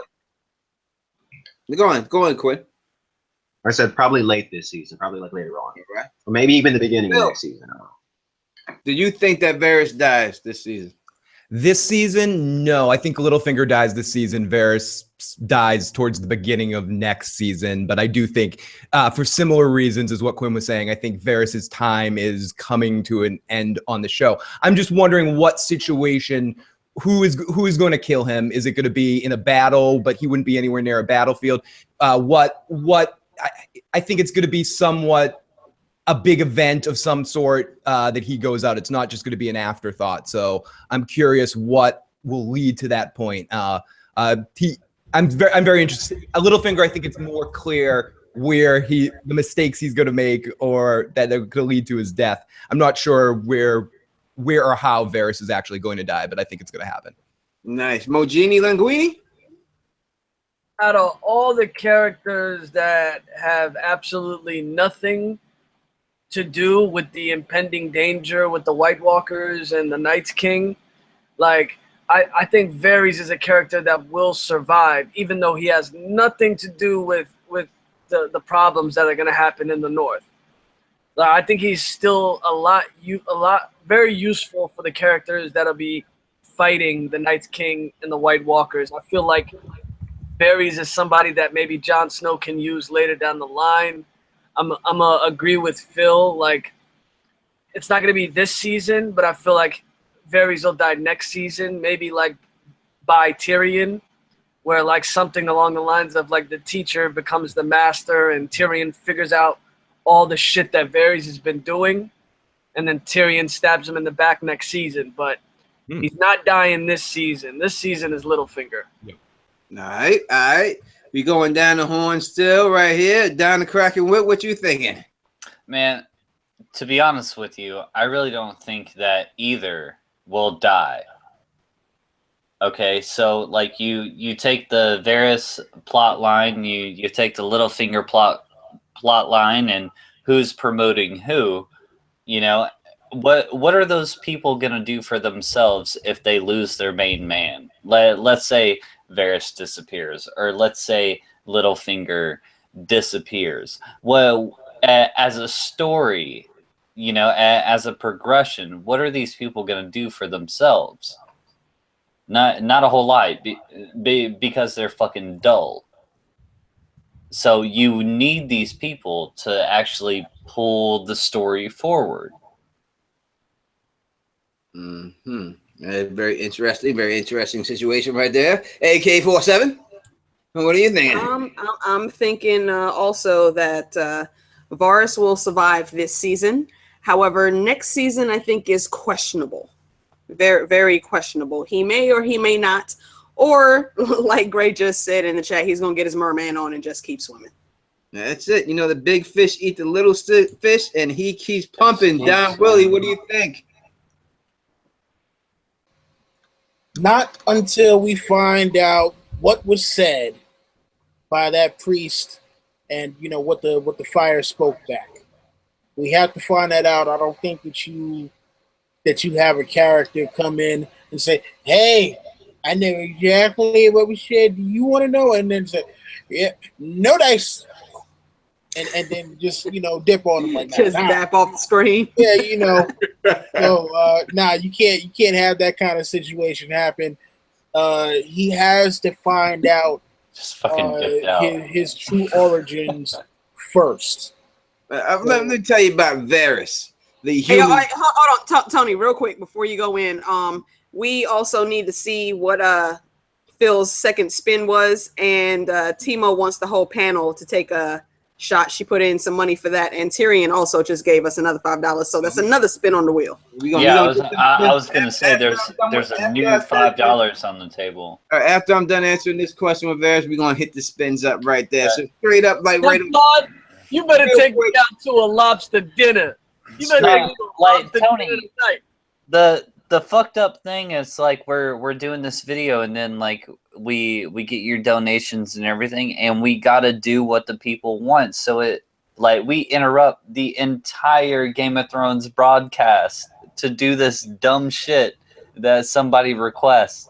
Like, it's fucking amazing. Number one, it's not dumb because they paid money and now are fans. So I mean, like you know what I'm saying. I know what you're saying, but I'm saying it ain't dumb. I'm at the mercy of the people. I'm here for the people. I am for the people. You want to see me take shots. Whatever that wheel says, I'm motherfucking doing. Yeah. That's the bottom line. Next, let me tell you about Varys, the human dick kebab. All right? Spin that shit. I said it, dick kebab. That's what he was, all right? I'm with Don Willi. Varys, we know in the books, is a Blackfire. That's why he was made a dick kebab, right? That's what's going on there. I think that Varys dies next season, not this season. Phil, what is it? What is it, Phil? What is it? The first one was shot. The second one is a trumpet solo. So I'm not sure if Tony can do a trumpet solo. Actually, all right. So we'll take the first one because he does not have a trumpet. So we'll take the first one. We'll negate the second one. So Tony, you gotta take a fucking shot, bro. I'm gonna take a shot right now. We're gonna do it. You gotta take a fucking shot, bro. I'm gonna take the shot, and you know I don't know if Phil has a trumpet in that motherfucker, but we may have trumpet solo may have to turn to Phil on the bongo. Yeah, I was gonna say Phil's got some bongos that he could bring out. The only bongos I play is on a woman's booty. I'm the butt bongo champion. I'll play Wipeout on your ass. No, like the lady turns around and looks at Tony and he just stares her in her eyes and goes, I learned that from Phil. Listen, I will play Wipeout. Beating those bongos. Kraken, that is like the worst fan fiction ever. Stop it right now. Yeah, I know. I'm starting it. Leave the fan fiction to me, bro. Cut it out. Right now. I will do it right now. A Wipeout drum solo on a woman with a big booty's ass. I am known for that shit. Trust me. I got it down pat. Trust me. I watched Howard Stern for many years. So it's not fan fiction. It's actually reality. So Alicia, if you can really get off my back, that'd be fine. Nah, still fiction. Fall back, bro. All right, whatever. Here's your shot right here, real quick. It goes down the hatch. Good man, Tony. You seen it. Damn, are you working tomorrow, dog? Not tomorrow. Nah, he playing this shit. Don't you worry, he playing this shit. Not tomorrow. I'm not working tomorrow. I'm good tomorrow. In fact, as I said, I'm traveling North Carolina on Tuesday. I'll be in North Carolina on Tuesday, chilling with my moms. I'm gonna go from North Carolina over to Tennessee to the con on Thursday. So Tuesday I'm out the door. Anybody in North Carolina that lives out there that want to get down with Tony Teflon and Don, hit me up. I'll be out that motherfucker. And in fact, this is a good chance for me to say this. I had an idea I was thinking about. Let me run into y'all people in the chat, and let me think this is a good idea. Next season, Tony Teflon the Don in your house. I will travel to your house. We will watch the episode of Game of Thrones together, and I will record it live, and we will stream it live. If y'all are down with that, and you want to see the Don in your house, let me know that that's a good idea. But if it's not a good idea, then, you know, maybe I'll think of something else. You know what I mean? But let me know. I'll be in Durham and Charlotte, North Carolina. So what do I have to do to win this contest? I'm just saying, is it a good idea? I didn't think of that shit. I ain't go that far with it. I was just thinking that fucking idea. God damn it.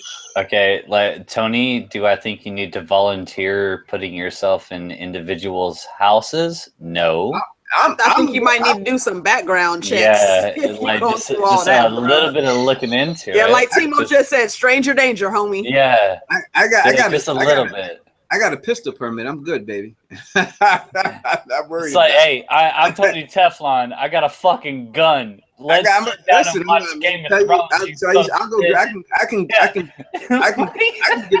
can get the 4.5 for you right now on stream. I got a pistol permit, but trust me, I ain't worried about it. I'm from Queens, New York. You know what I mean? This is what it is. I'm just saying, in your house, if people want to see it, I trust my subscribers. I trust these people. Listen, this ain't Pulp Fiction. You ain't putting the ball in my mouth. I ain't no fucking gimp. Right. Trust me. It ain't going down like that with me. It ain't happening. Trust me. Like, Tony, this is like the ultimate. I need to make a service announcement real quick, please. All right, go ahead. Look for Lek. We don't do that around here, okay? Let me just say, for all you trolls, all right, it's not going down like that in this chat room, okay? Lord Commander is always on duty. Don't get it twisted. You will be banned for fuck shit. Listen, and the bottom line is, you banned, and there's no coming back. Whatever she does, that's it. I'm not even fucking with you. You know what I mean? So that's the way it go. Hopefully it don't get down that. Hope we can all just be love, have some fun up in this motherfucker, talking about the motherfucking trailer and all that good shit out this motherfucker. We chilling up in this piece. We doing this in this piece. Anybody out there in North Carolina, you want to go hang out with me, get some motherfucking barbecue? I'll be out there Tuesday night. I'll be out there. So, you know, holla at your boy. I'll be out there, you know what I mean? And come to Con of Thrones if you want to meet me. As I said, don't try to approach me from the back. I ain't down with that. You know what I mean? I get nervous. I was locked up in Rikers Island for a hot second, so I get nervous and shit. Just run up on me, shake a broad hand, say what up, and we can get that shit popping. Next, let's go to we have another question up in there. Mojini Linguini? Yeah, let's hit up another question. This one is from Callum Durkin, my main man Durkin. Which dragon is at the end and could be approaching Jon Snow at the end of the trailer? Dragon at the end approaching. That was Drogon at the end of the trailer. I don't know if he's going to approach Jon like that. Is that what we're seeing at the end of the trailer? A dragon? So now we're guessing. Are we saying, because I didn't see a dragon approaching Jon Snow in the show, are we just assuming that there's a dragon approaching Jon Snow? Drogon was walking towards the screen and it like zooms in and all you see is like him baring his teeth. I thought that was a Field of Fire. It might have been. That definitely looks like the Field of Fire 2.0, ladies and gentlemen. I don't think he was approaching Jon though. No, you know what? I got a better question than that. What were all those ravens in the middle of the trailer, and where were they going? Carts asked the question. Why were there a bunch of black crows flying in the trailer? Get the gray areas question too. We'll answer that one next. But where all the crows going? The crows that were with Bran Stark. Now that's an interesting question. Let me expand on that a little bit. So we've seen Bran Stark, and I think the amazing thing that we take from that is that Bran has the ability to work multiple animals. I mean, it looked like there was 30, 40 birds out there. He's also a skin changer. I think he's in all those motherfuckers. right there at that particular time. Now, is that what It's everyone a else? collective consciousness. Like he's- Borg. Yeah, he can. It's a collective consciousness. You said so, Phil. What you say? The Borg? Like the Borg, Star Trek Borg, Yep. Yep. like a hive consciousness where it's like Yeah. where you can centrally kind of control a lot of drones. It's a hive mind. You will be And who assimilated. created the Borg, ladies and gentlemen? Who created the Borg, children? Bran. George R.R. Martin. Oh my God! Did you Don't see the forget he Night? used to write for Star Trek. Yo! Did you see the Night King look up at Bran? The Night King saw Bran in the Crow. Is he looking at Bran or is he looking up at a dragon? It looked to me like he looked at Bran and then Yeah. like, he forced I mean, Bran. that's like they had a All connection. right. So, like, why is Bran up in the air? Is he in a raven? Is he? Because He he is was seeing. fly. He's like Yeah. he's like Saruman from Lord of the Rings. He can see through the eyes of all the Are crows. you holding a fucking snake? Yes, this is my ball python, Nikki. This mother Jake the Snake Roberts up in the house. DDT. Dude, This is Nikki. You just randomly come out with the fucking Fucking- snake. Quinn gotta is give the fucking sign for the savage, DDT dude. right here. I I gotta have a give burning the signal spot. for the DDT right there, real quick. You know what I mean? But is that what it was, or that's the way it was cut? I You think understand what I'm potentially it saying? could be the way it's cut. That So could be the way I- it was cut, but it looks interesting. It could he be looking up at a dragon that's flying over his fucking head at that particular time? Because we haven't, maybe. in all honesty, we haven't seen the Night King even fucking threatened. This motherfucker, even when Jon Snow killed the White, he's been calm, cool, collective, just walking around, strutting around like motherfucking Darkseid with his hands behind his back, basically. You know, like, what are you gonna do to me? I mean, at this particular time, the way he's looking up, he's not looking up with concern. He's just really looking up, like, fucking really looking at me, motherfucker. Could he really be looking up at a dragon? Let me go around the horn with that and ask you in the chat, do you think that the Night King is looking up at a dragon? Build the issues guy, newest guy with us. Do you think it's possible that the Night King at that particular scene is looking up at a dragon? I think it's definitely possible because that's one of the only things that would give the Night's King pause in that moment. That would actually stop and go, "What the fuck is going on here?" And actually make it, because you said it, nothing's really riled him up. At no point in time has he been really challenged. Even when Jon destroyed one of the other walkers, he's just like, "Okay, fuck you, but I can bring look at what I can do," and with the raising the hands up and all that stuff. He's just like, "Fuck you." There's a couple moments in that trailer where Jon actually looks like he's bringing the game to him. And maybe it's a dragon. I don't think so. I think that's how it was cut. But when he does eventually see a dragon, he's gonna shit ice rocks. That's gonna happen. He can't be ready for that.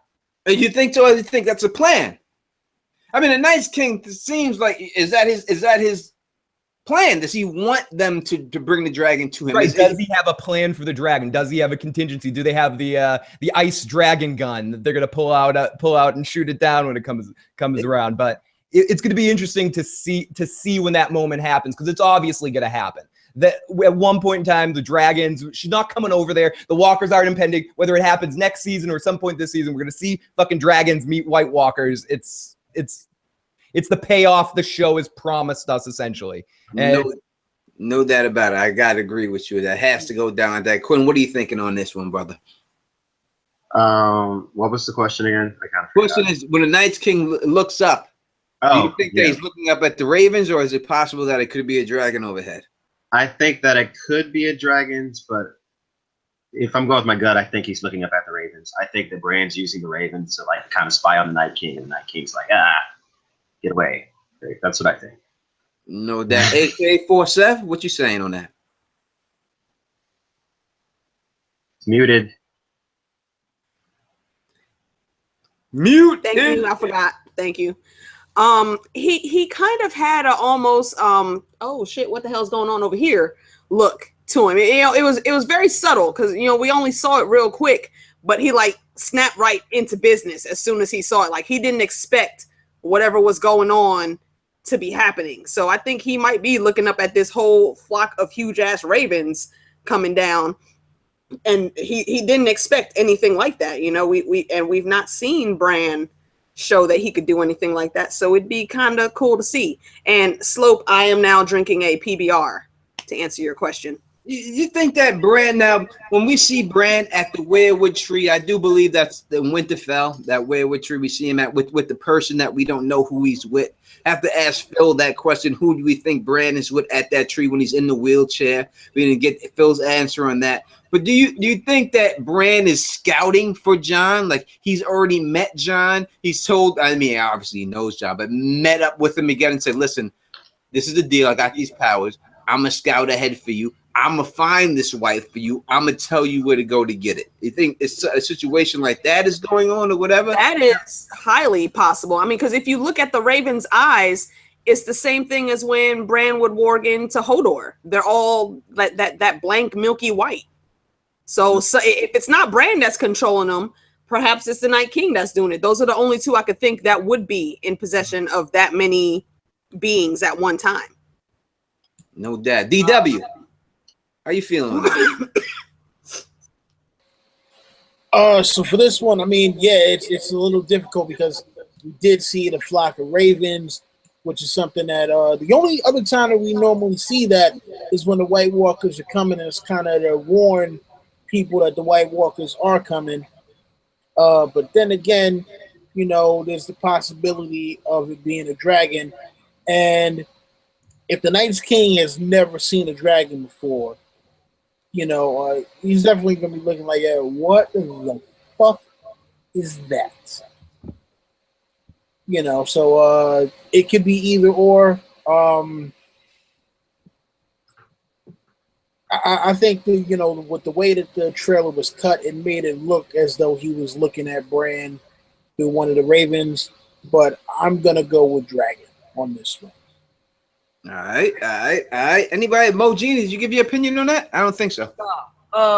If you remember last year's trailer going into season 6, they showed us the scene where in the trailer they gave it to us for like 2 seconds where Bran was doing that thing where he was warged and then the Night King like caught him in the dream, and that's when we saw this season that he did the frost scale on him where he touched Bran's arm last season. Mm-hmm. This looks like the exact same thing. Bran is in the ravens, and the Night King feels his presence. He feels Bran's soul inside those ravens when he looks up. I feel you. All right, so if you don't know anywhere, we do the pregame show 6:30 to 8:30. If you ain't been around, please check us out every Sunday. Me and Mo Genie. If you ever wonder what the pregame show is like, this is what it's like. This is all it is. We get different people from different channels on, and we talk about the upcoming episode. I had something to say before I said that, but I forgot. Maybe because I'm drinking. I'll think of it. Speaking of drinking, the whole panel is supposed to be doing a shot for Timo.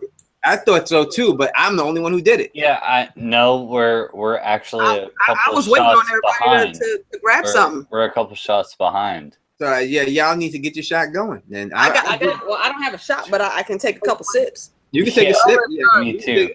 I don't have any alcohol. So. There you go. All right, that Quinn, that works perfect. It's all good, baby. This is how we do. You know what I mean? Teflon, I got that question that gray area asked you, bro. All right, let's answer this question for the gray area. Fastest rising YouTube channel. No, hang on. We gotta do something together. Let's take this shot. Shot together real quick first. We gotta do something together. But before we do that. All right. Put your glasses in the air. I got mine. Where everybody else is at. All right, I'm gonna put my cup up in there real quick. All right, ready? Here we go. 1, 2, 3. Let it go, baby. Hit it.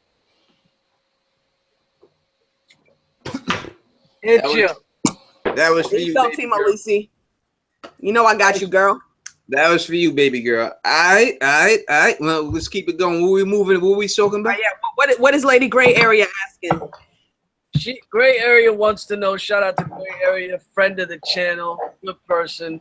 Friend? That she ain't a friend. That's family right there. What That's family. Wait, 1 second. Let me say what up to my boy Clay Springer up in the building. You know what I mean? Oh, Clay's here? Yeah, Nice. What up, Clay? You get straight love from the Don Tony. What's going on, partner? Show up. He got to get that love from the Don Tony Teflon. You know that. You know what it is, Clay. You should be up on this panel with us. And when we do the pregame show, I'm going to do an episode where it's just people in the chat on with the Don Tony Teflon Mojini. So if y'all want to be down, just keep, just subscribe and all that. We're going to get you up in there. You know what I mean? That's the way it is. Hit that question. Look what it is. Gray Area wants to know, in the pit scene, in the trailer, is that Braun or the Hound fighting in that scene? In the pit.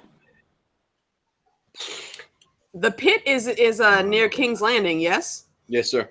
Yes, ma'am. Sorry. I'm gonna say that it's Braun then. The Hound is headed north. He is in the thralls of winter right now. I don't think that's a possibility to be him. I believe it's Braun. Yeah. What if it's the mountain? I watched the trailer 1,000 times. I didn't even see the fucking pit scene. So I don't know. I know what we're fucking talking about here. You know what? We really should watch the trailer again. I mean, I kind of have it queued up if you would like to. You can put the trailer on if you want to throw the trailer on real quick. We'll put the trailer on.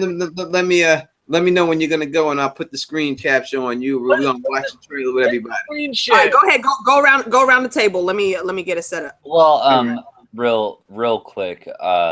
Phil wants to know, or Timo asked Phil. She asked him personally.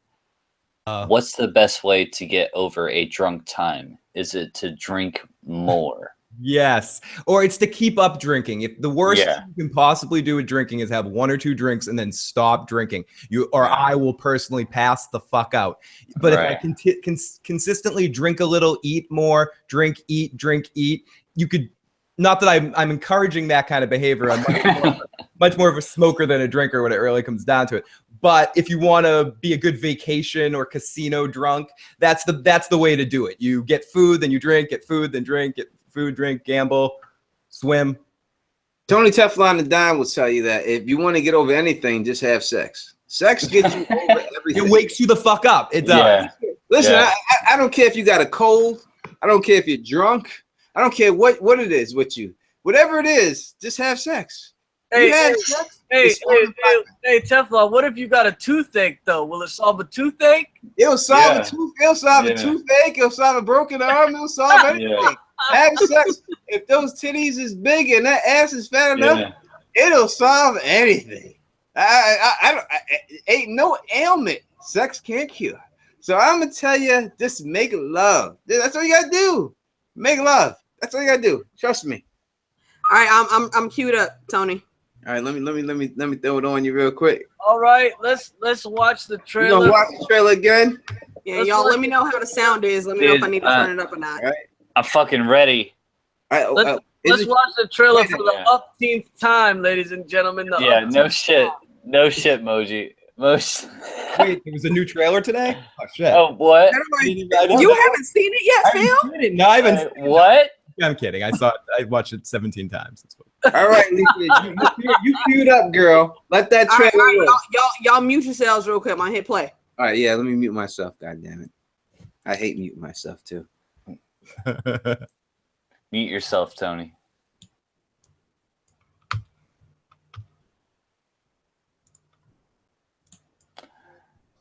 She's walking to me.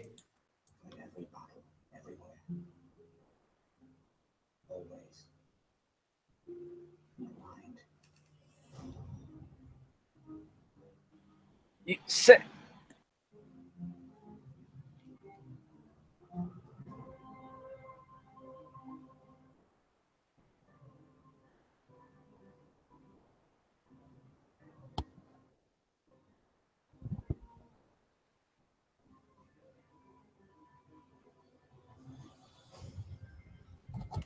centuries of families fought together against their common enemy, despite their differences.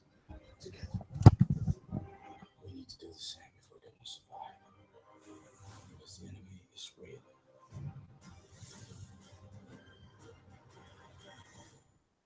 It's always been real.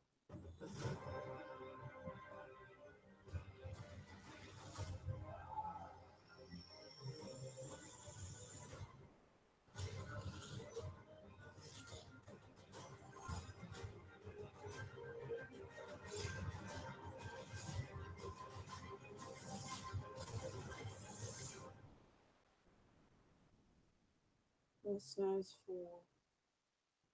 And the white twins blood. The lone wolf dies. At the pack survives.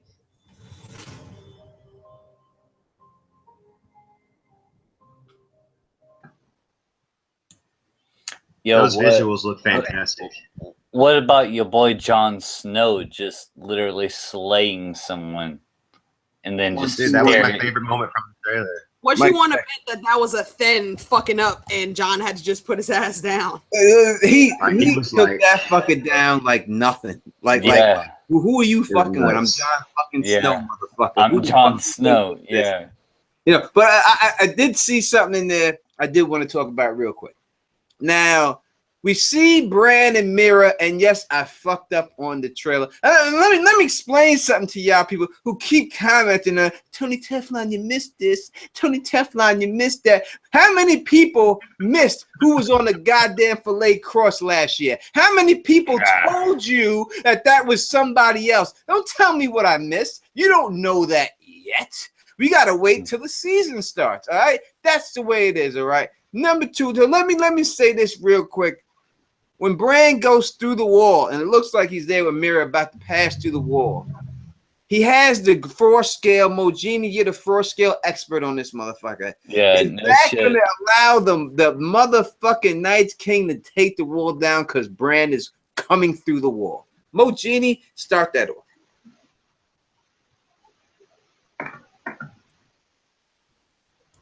What happened to Mo? What was the question?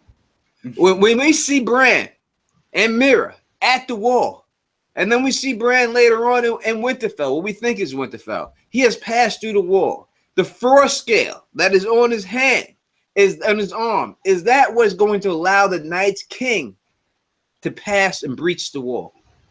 Absolutely. Right now, the Night's King's got a free ticket into Westeros, courtesy of young Brendan Stark. He done touched Brendan Stark. He's got the germs all over Brendan Stark. He's got the frost scale on him, ladies and gentlemen. He touched him last season, and that allowed him to get into the cave. That allowed him to sneak into Brendan Rivers, the Three-Eyed Raven's cave. He's going to use that same magic to cross the magic that's stopping him from crossing the wall. If he didn't touch Bran, he wouldn't be able to get past the wall. He's got the frost scale GPS on Bran right now.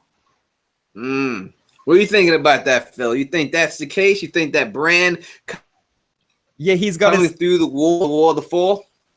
I think it seems like it's going to go in that direction. You got the stink on him, but maybe Bran will be able to do something about that if someone can warn him about that before he crosses over the wall. One way or another, the walls, they're getting through the wall, and I think that's the way that makes the most sense, unless it doesn't work out, and then the Night's King needs to come up with an alternate plan and screw someone else over in the situation, or come up with, I'm sure he has multiple plans. It's not just all reliant on that one thing, even though that could be it was Bran making a stupid mistake, and it's probably going to pay off negatively in the end. I hear you. Quinn, you're stretching over there. Well, what are you thinking? Okay. Do you think that's Bran's fault? I think that it seems like it's because of that the Night King is going to be able to get through the wall. But I don't know if that's what's actually going to happen, because I feel like the wall has to come down. Like, there has to be a point where the wall falls. I mean, we know that, like, the Night King touching Bran is what got him into the cave, but does that necessarily mean that going through the wall is going to do the same thing? I don't really think so. I think that the wall probably has stronger magic than that. You know what I'm saying? Like, that one thing can do it. I don't know. And then, I don't know.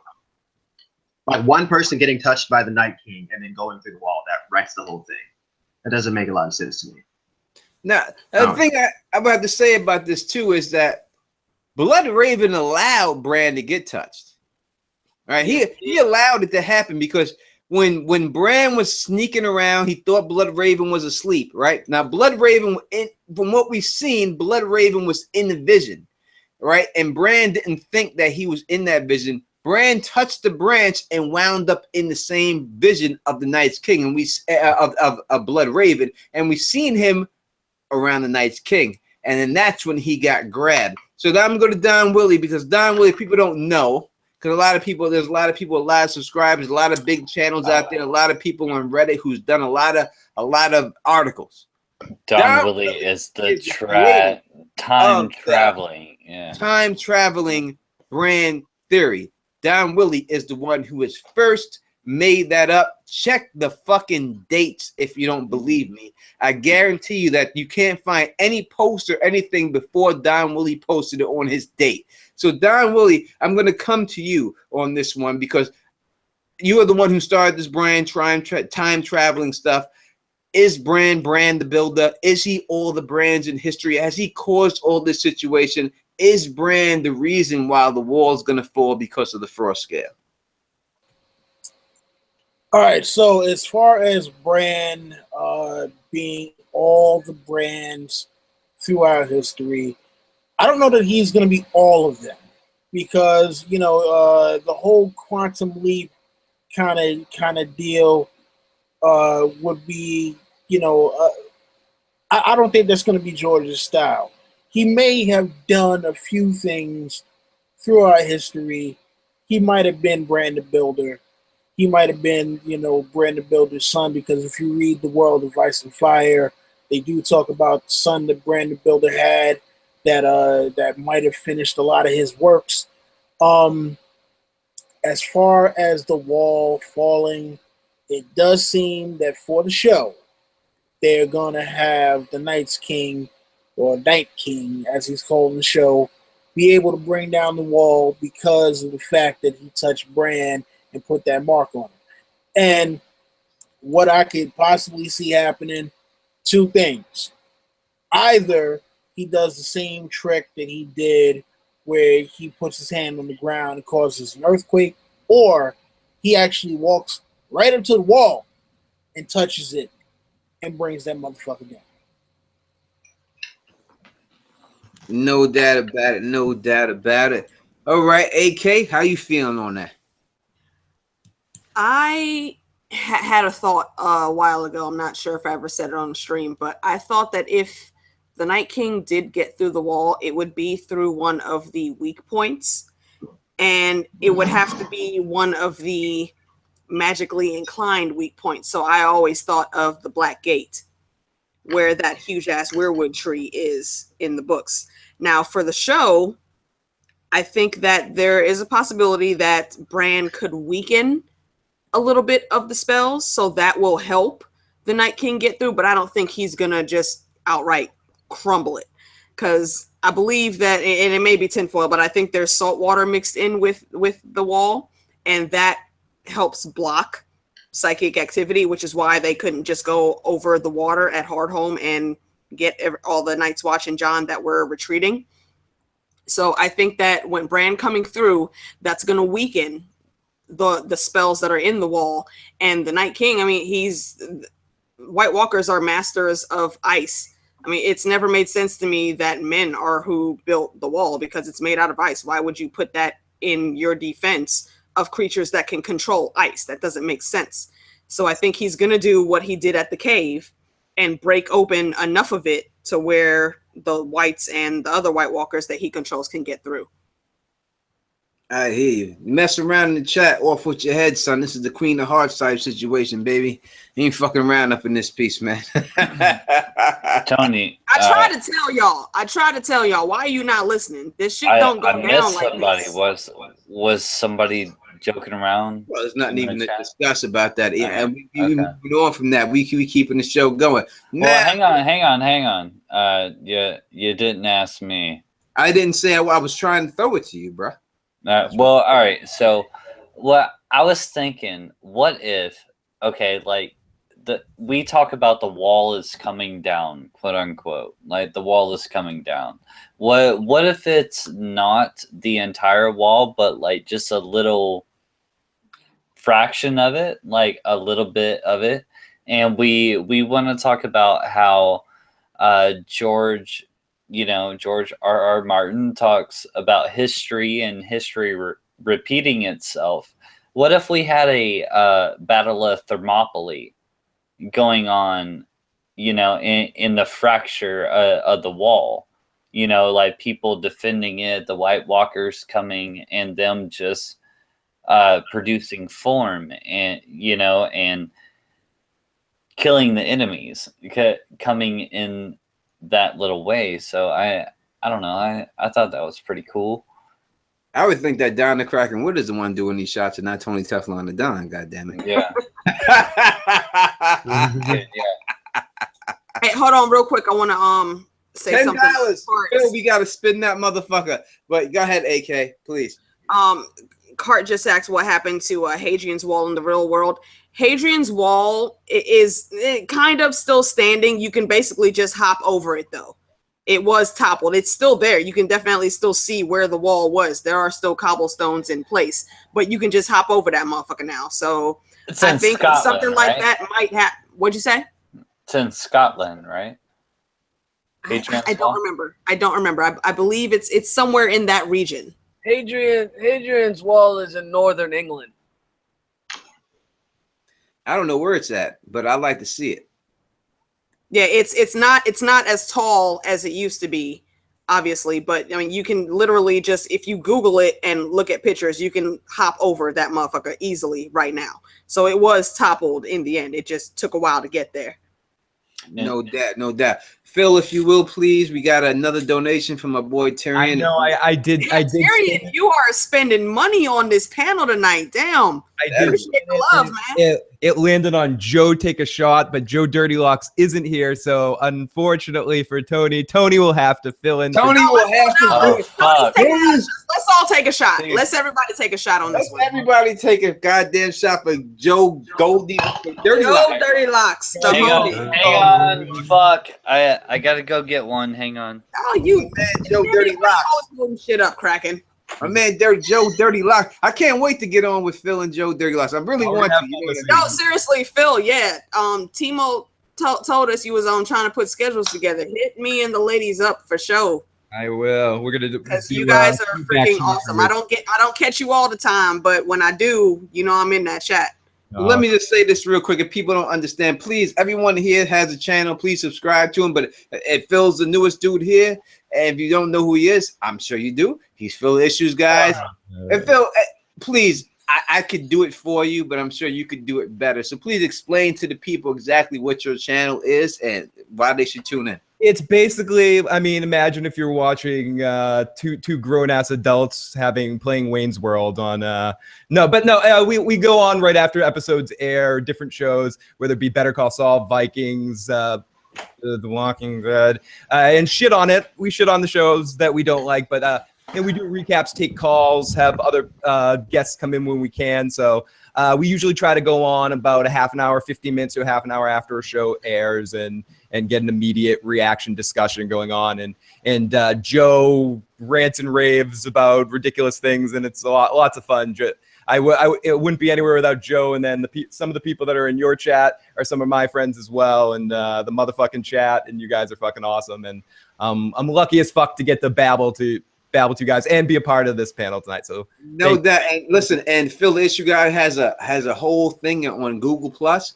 Any video I ever post, I always post it on Phil's thing on Google Plus. So if you're a part of Phil's thing, you probably see my thing on there, and that's a good part to be a part of Phil's thing, so that you can go on Google Plus. He has all the list of shows that he does and everything else, and get up on there. You know what I mean? Ideas of Ice and Fire. He's got 50,000 subscribers. Everyone knows him. Goddamn it. But if you don't know, I always say, y'all look for me on other people's channels. I am on everybody else's channel way more than I'm on mine. If you don't know Quinn, listen, Quinn is probably, when it comes down to Game of Thrones theories, Game of Thrones, especially the editing, this dude is remarkable. Probably Tony, I want to back you up about Quinn and Ideas of Ice and Fire. I want to back you up. There's this one video that he did that I always go back to. It's the old Nan talking about the long night, and it's fantastic. Quinn, I wish I could just send Quinn my fucking audio and he could just do my videos for me. I swear to God. Yeah. I give you half real quick. I have and I shouted this out on another stream that I did, but I'm gonna say it again here because I know Kraken is involved. And I also want to snag Don Willi and you too, Tony, because you're a writer. I'm trying to do a thing for Halloween. And Quinn, I would love if you would narrate something for one of those days. Because the damn It narrations that you've been doing, fucking gold. Yeah. So if you could pick a creepypasta that you like and narrate it for one of my 13 days of Halloween, I would really appreciate that shit. I'll totally do it. Put me on the spot on a live stream. I'm just kidding. I'll totally do it. Yeah. I'm gonna hit you up. I'm gonna hit you up on YouTube messages. Though, give you some details and whatnot. All right, cool. No, that. Listen, that would have been so great if you said no there. You're like, nah, actually, no. Yeah. He's like, nah, I'm really not interested. I don't really want to do that. You saying if you pull the Jerry Seinfeld right there, right? Yeah. No. Like, no, I'm not doing it. Actually, no, I don't want to hug you. No. No, thank you. No, thank you. No, thank you. Yeah. No. I'll tell you what. We talk about voices. I mean, I got two voices. I'm gonna go with. I'm gonna go with the gray area, and I'm gonna go with my own Monero Geek TV. Put those two together. Oh, you know I'm gonna have Monero on there. And get the Vaseline ready. And get the Vaseline ready. If I can, I'm gonna snag Lady Raw because her voice is always on point. Get the Vaseline ready, people. Yo, like we gon' get ready, Tony. Yeah, Kraken has one set up. He already. Like, I'm ready to go. I'm ready to go. No doubt. So, all right. So we just watched the video. We watched a little bit of it, and we also seen that the wall that came down, we see that spikes on the bottom of that. So we know that that's not Castle Black, because Castle Black has a flat surface right there. So they must have blocked that out somehow. So Bran is coming through a different area. Do you think that Jon Snow is going to go out through that area? You think Jon Snow is going to boat around the wall and just dock around the wall that way? Hashtag the Black Gate. But hold on. Don Willi said he might have to roll out, and he said that like 5-6 minutes ago. Did he really? All right. So I know Don Willi's got a very important job, and he makes a lot of money doing it, and he supports me on Patreon, so we can't have him lose it. All right. And he looks damn good while he does it. And I know he's got to bounce right now, so please listen. If anybody, please subscribe to Don Willi's channel. I think he's doing a live stream tomorrow. He'll talk about that right now. But Don Willi, please, thank you for stopping by. Thank you for having us. You know what I mean? Thank you for coming by, representing the Hype's Watch. Azora Hype, hit that up. See you, Don Willi. Yeah. Listen, thank you for having me as always, Tony. You know, it's a pleasure to always do these chats. I will actually be going live tomorrow. We're doing my normal Thursday thing, opinions of Ice and Fire, or Ice and Fire opinions. I keep on forgetting what the hell I call the damn series. The point is that I will be going live tomorrow, and I will be discussing everyone's favorite prince, Rhaegar Targaryen. And I'll be honest with you, I'm expecting to get a ton of dislikes because I'm going to bring up all the shit that people seem to gloss over because it's noble fucking Rhaegar. All right, but you know, shout out to everybody who's on the panel. And then after that, I will actually be at 9 o'clock. Me, Philly Issues guy, and the Chairman of Eternity will be discussing Better Call Saul season 3 because Better Call Saul is awesome. And then I just started watching it. Yeah, and you can catch me Saturday with the Hype's Watch. We're doing House of the Undying reread, I believe. You know what? I'm not even sure what fucking time, but look out for that one. And, you know, Kraken, hit me up. Quinn, we got to talk. Alicia, you already know what the deal is. Moji Hopper, boy. Phil, I'll see you tomorrow. Tony, thank you again for having me on. You already know the deal. Rate, comment, subscribe, share, tell your friends to come back for more. That has been my time. And this is Don Willi saying, Valadil Harris. Damnation, we out. No doubt. See you, Willie. Hey, Tony, I want to back up Don Willi. This Saturday will be the House of the Undying reread for the Hype's Watch. And I want to bounce out as well. And Tony, I really appreciate you having me on. And Quinn, it was good to talk to you too. Moji, I see you peeking in there, like with your little head. Look at him peeking in. But Phil, it was really great to talk to you, and Alicia, I will talk to you as well. Have a good night, my friend. All right. Night tonight. Thank you, guys. Good night.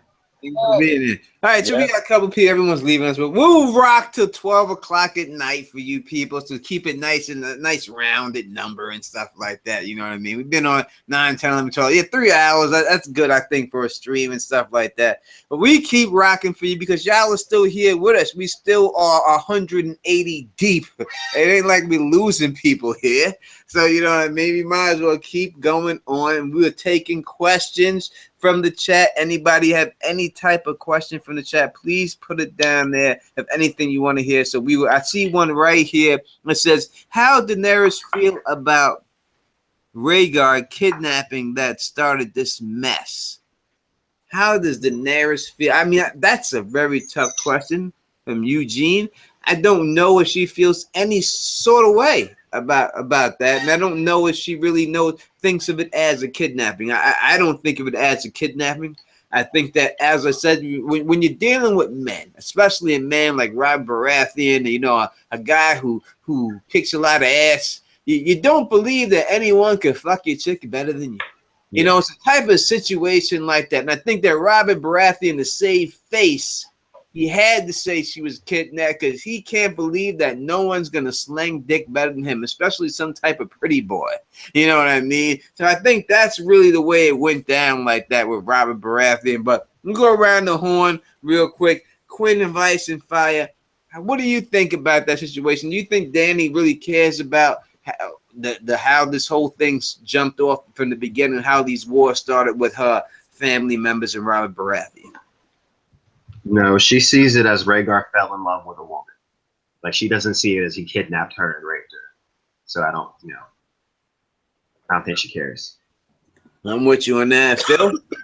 Yes, same thing. I think she'd rationalize anything, but even in that situation, it's more that Robert was irrational because of everything you were saying, Tony, and then years of people catering to him and him drinking and eating, and because of him beating him in a battle, you start spinning those lies. People do that. You start believing the lies after years and years of telling yourself that. So Robert really did believe what he was saying, but it's the truth was so warped by that point that only a complete outsider that was away from it all, someone like, say, Littlefinger or something, his perspective on it's more accountable than someone like Robert. No doubt, no doubt. Mojini? What was the question again? Do you think that Dany cares how she feels about how her ancestor, not ancestor, but well, I guess it would be ancestor, but how Rhaegar kidnap Lyanna, how she feels about that situation? Does she look at it as a kidnapping? Does she care about that, what it is? That's kind of hard. I mean, Dany's been really on her moral compass last season, so I mean, she might be a bit perturbed about it. Let me pull the big dictionary out. She might be perturbed, but I don't think it'll affect how she wants to look at Rhaegar, really. Now I hear you. AK? Actually, I was gonna go take care of something in the chat. Thank you, Timo. Appreciate that. Chat's guard always on point. Teflon, I got to bounce too, broski. Yeah, go ahead, give your outro. All right, guys, it's been a blast. Love being on this panel. Haven't seen Philly in a while.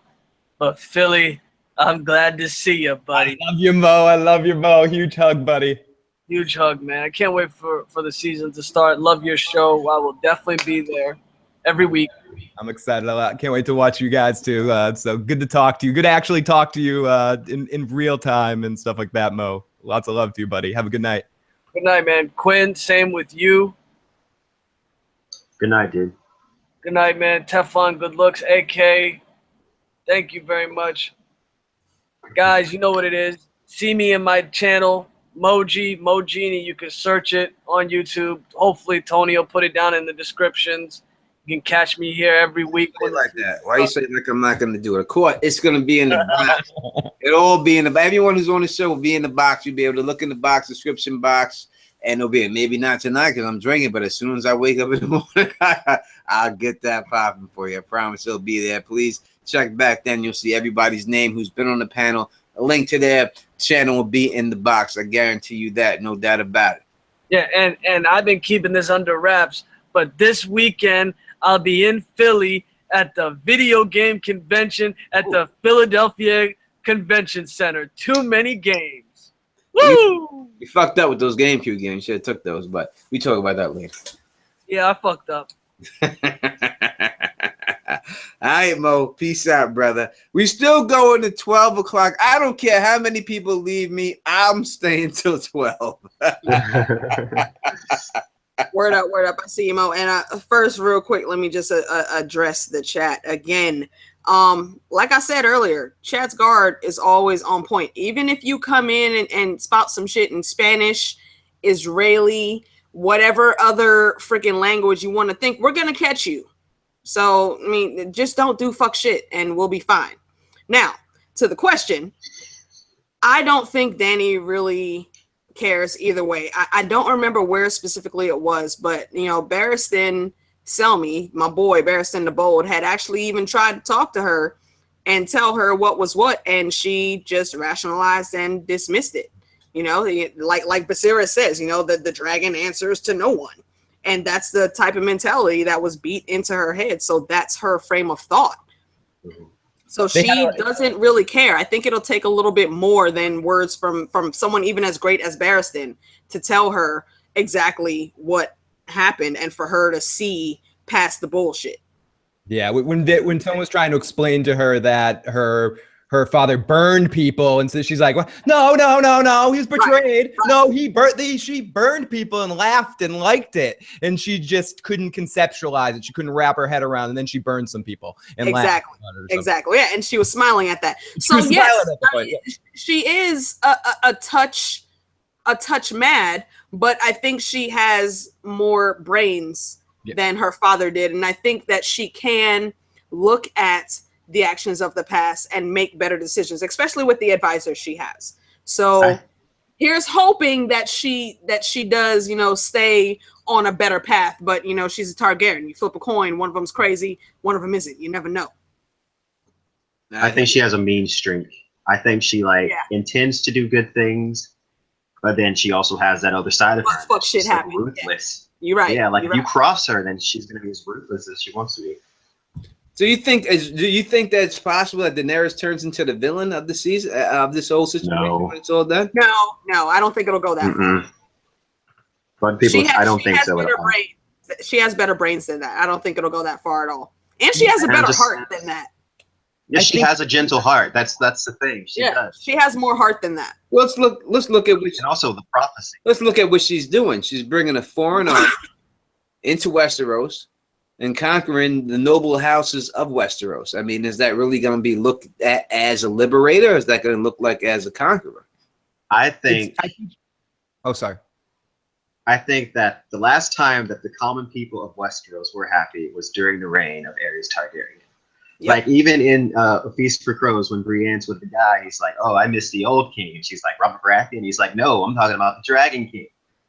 And like Westeros has been in chaos for so long now. Like you got Tywin Lannister, who's like literally burning fields. Like these people have no love for the Lannisters, like at all. Like the current queen, they have no love for her. So of course, like the Dragon Queen returning, she's the daughter of Aerys Targaryen, who was a good king in the eyes of the common people. I think they'll be receptive to her. The noble houses, maybe not so much, but the common people. Yeah. The last time they had some real good days. And granted, Tywin was the hand, and everyone knows Tywin gets credit for that. But still, it was a Targaryen being on the throne. And I've always liked how, you know, history always repeats itself. And y'all got to excuse me for a second. Y'all know I'm a history buff. History and lore, that's my thing. When this whole thing really first started, when we got into the story, it was Tywin, what's his name? Orys, and Aerys, a Targaryen, a Baratheon, and a Lannister, all running the show. And what do we have now? we have a Targaryen. We possibly have what could be another legitimized Baratheon with Gendry. And Gendry was basically one of the small folks. So he's going to run shit a little bit better. And now we have Tyrion, a Lannister, in the mix. So I think Gendry's going to have a pretty decent storyline for what's coming up in the book and in the show. Mm-hmm. I seen a really good question pass by. I don't know who asked it, but I'm going to ask the question. What do you think happens when Bran hits Winterfell? Do you think it's possible that the people say, hey, this is Ned Stark's true-born son, and maybe he should be the king of the North instead of Jon Snow? What do you think, Phil? Is that a possibility that could happen? I think people will say that, or is him as the Lord of Winterfell, but I think he'll refuse it, and he'll say, no, everyone, keep the status quo. I'm happy that Jon's the king of the North. I'm Bloodraven. I don't fucking need that shit. So he's gonna be. I'll be hanging out by the weirwood if you need me, and he's just gonna be sitting out there and we were talking about who that person is that was with him. It's probably just his new maester or his new bodyguard. The hope, or what people are hoping, is it might be Holland Reed, or it might even be Benjen if he can find a way to get beyond the wall as sort of a guardian for Bran in the war to come or something. So it could be a couple people, but I think most of Bran's time once he gets to Winterfell will be just hanging out and just running shit from the tree. What about you, Quinn? What do you think about that? I 100% agree with Phil. Like Bran, he's the three-eyed crow now. He's not the king of Winterfell. So yeah, that's just it. I feel like he forgoed his throne when he became Bloodraven, essentially. AK? Yeah, I think it's pretty much the same across the board. With Jon and Bran, I think it would be a duality. Like if the people brought that up, like in that town hall meeting that it looks like they'll be having, if the people brought it up, Jon would quite willingly defer to Bran because he wants the North to be united against this. He's not going to do anything that's really going to piss a whole bunch of people off. If that's what the people really want, then he's going to defer to that. However, Bran is also going to say, no, Jon is the king. I have my role to play. He's the leader. I hear you, but Bran does know that Jon. Yep. Oh, sorry. Yeah, I was gonna say the same thing, Tony. He knows about Jon's true heritage. Yeah. He knows even on another level that Jon should have that kind of power. In the lead. Exactly. Yeah, so I think that probably will play a factor in that situation right there. Yeah, I don't think that's going to cause too big of a tussle at all.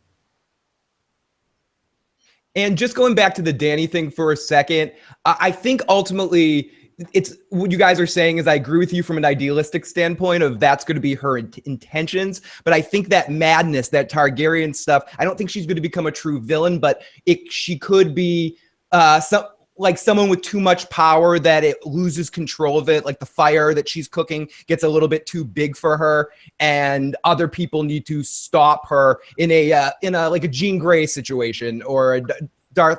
Because the Phoenix actually is truly evil. But I just mean ultimately getting like too much power and mistakes happen. But I don't think anything will be from necessarily the intention of being straight up evil. I just think mistakes going to need to happen and someone's going to need to stop that Dragon Queen and kill her.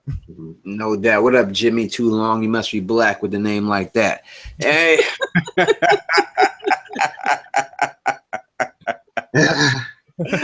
Bran is honestly, he's so powerful right now. I think like initially, like just like his own inherent power. He's more powerful as a warg and as a skin changer than Bloodraven ever was. And now with like the initial, like they actually called it downloading of like the memories or whatever. Like I think Bran is like one of the most magical forces in the entire world right now. And like I'm a huge fan of Frank Herbert with Dune. And in Dune, there is this, the Bene Gesserit, they're like these women and they have like all the memories of their female ancestors. And there's this one figure, Paul Atreides, who's the Kwisatz Haderach, and he has like all these memories of both the males and the females, like throughout all these generations. And all of that knowledge in one body makes a person like very, very wise. And Bran has all this freaking knowledge. So what is he going to do with it? That's what I'm looking forward to seeing. I would attribute Bran more to being what is his son's name? What's Paul's son's name? Leto. One of this one's Leto. Leto. Yeah, I would attribute Bran a little more to Leto because Mhm. Paul had it, but Leto was extra, and He Bran was is the most extra. powerful. Yeah. Mhm. Yeah. I would think so, because I think like Joffrey is kind of Caligula-ish. I mean, he didn't put his fist He up even nobody's looks like ass. that motherfucker. Have y'all seen that side by side picture? Jack Lincoln looks The like movie? fucking Caligula. I mean, he didn't put his fist up nobody's ass or anything like No, thank you. No, it didn't go there. that. You But know, then again, we don't know. Joffrey was into some crazy shit. We don't know what the hell he did off screen. The whores. What did he do with the whores? Like, what did he do with that? yeah, Exactly. I'm not saying he I'm wouldn't. just saying. I'm just saying. Did Caligula have to wear the ring? I mean, did you have to wear the ring to do it? I mean, could you at least pull the ring off your finger before you did it? And try to, like, what was that? He stuck his hand in like some mashed potatoes or whipped cream or some shit. Like he was trying to make it feel better. Like, come on, bruv. Just no. All the nope. No doubt about it. Tyrion Junior Landstock says he's drunk in the chat. You're drunk. I'm the one taking the shots. God damn it! Thanks to you, and I'm glad you're drunk too. You deserve to be. God damn it, definitely deserve it without a doubt. Any I wish I had some Guyana rum right now. Damn it. Guyana rum? Oh, but if I could have gotten my dad to get us a bottle of that, man. I mean, that's something he brought us with that Guyana rum. Ooh. That or some Guyana high wine. And I don't even know why they call this drink wine, because it burns like liquor. I wish Phil Issue guys was coming down to Kind of Thrones. Phil, you should have just came. Yeah, I know. I was busy with a lot of shit with like the wedding and traveling and stuff. Yes, so let me give you a congratulations. I had to pay for a lot of crap in a couple of months. I couldn't really put it together. What, Phil? Did you jump the broom? Yeah, unfortunately. No, unfortunate. Congrats, man. Unfortunately for her. Not unfortunately for me. Unfortunately for her. Let's give a congratulations to Phil and Mrs. Phil, the issues guy, for getting jumping the room and tying the knot. You know, listen, when you reach a certain age, Phil, you got to pull. Because listen, you don't want to wipe your own ass, right? Right. I mean, we lived together for 7 years before, so we were ultimately married anyway. It's just a formality. We did it for presents and to get a free vacation, and it worked out. We made just enough for the free vacation, and we had a great week. So listen, 7 years. You're lucky you're still alive. You didn't marry me. You're lucky you made it that far, guys. Yeah, I might as well at this point, you know, because exactly when I'm old, I need someone to legally have to wipe my ass. Because that's right. That's what it gets down to. You know what I mean? It really comes back to that. Like when you reach a certain age, like I tell people all the time, and I tell younger dudes, like when you think that you're so good looking or you're got a lot of options, it's kind of better not to have a lot of options, because when you have a lot of options, you don't settle down because you always think something's better coming around the corner. But then when you don't have a lot of options, you settle down. A lot of chicks that I was with that I'm not with that went off and got married, I should have said, damn, I should have married them myself and shit like that. But I always thought something else was coming around the corner. Not that I'm thinking I'm one of the good looking guys or anything like that. I'm not saying that. I'm drinking. But I'm just saying that it's better to get married. I am at that stage in my life that I would love to be married. I would love to meet someone and get married and be happy. I would love for that situation to go down and stuff like that, because you never know. Prostate cancer is a motherfucker. You don't know what's going on with you. No, seriously, and that's part of it too. Not to bring down the tone of the stream, but getting sick in 2 years ago, I had I beat the shit out of kidney cancer, and after that, her supporting me for the whole fucking time was like, oh, she supported me. She stayed by. She dealt with not me being an asshole through the situation, like fuck, what the fuck's going on, freaking out and shit like that. She's fucking awesome, and yeah, she is great. I didn't know you had that. Thank God that you survived that. And everything. I got lucky. I bought a doctor a drink. A doctor did an extra test he didn't need to do, and they caught it. And then I saw him at a bar. I'm like, dude, you fucking saved my life. And I bought that asshole tons of drinks and got the doctor drunk later. So. Thank fucking God. Hey, that's how you do it. Pay it forward. No doubt about it. It was an open bar. I'm poor, so. No doubt about it. So hopefully one day we will meet Mrs. Phil on the stream or something like that, or something like that, Comes on the stream sometimes, more of the movie streams that we do, but she'll come on and say hi sometime, and maybe if we win the contest and you forcibly have to come to our house to watch an episode, and maybe next year I can get us to come down to Con of Thrones to hang out. That is what up. And listen, man, listen, we have fans here. We have people that love you.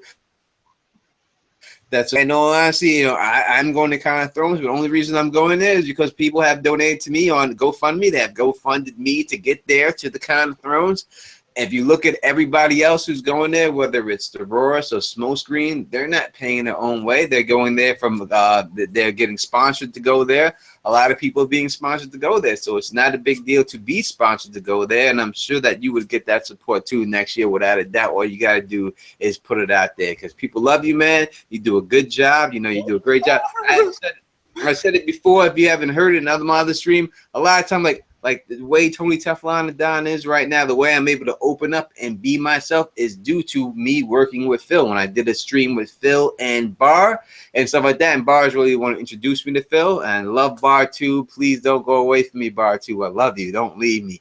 And it was that Phil being himself and able to be as open as he was that allowed me to go back and say, you know what, I'm just gonna be myself on the stream and fuck it. If anyone don't like it, they don't like it and stuff like that. Oh yeah, just be yourself. Don't worry about anything else, my friend.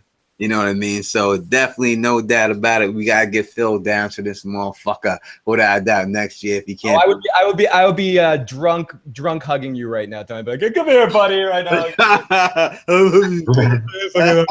I'm one of those dudes. It's gonna go down that without a doubt. And as I said, went to Kind of Thrones. I went to the other Kind, the Song of Ice and Fire Kind. Met Alicia Keyston personally. Had a great time. Met Aziz personally. So anyone who has a chance to go to some of these Kinds, you want to meet people personally. I already told Ideas of Ice and Fire he needs to get his ass down there. He should have been on a panel with us this year. You know what I mean? Without a doubt, there. You know what I mean? But hopefully next year he'll be able to get down there. We only got 2 more years of this, people. 2 more years of the show and it's over. And it's over. Then what are we gonna do then after it's all over? You know what I mean? So let's try to meet each other. Let's try to love each other. Let's try to be cool with each other. You know what I mean? So that when this is over, we can keep it moving on to the next show or wait for this. There will be spinoffs or whatever is coming. Yeah, that's true, Quinn. That's true. And is it any truth to this 2019 that we might have to wait a whole calendar year or something like that? We have to wait till 2019 for season 8. Might they stretch this shit out? I don't know if oh my god, if I believe that, but it better be the best. I hope not. It has to be the best shit ever. The best shit I've ever seen.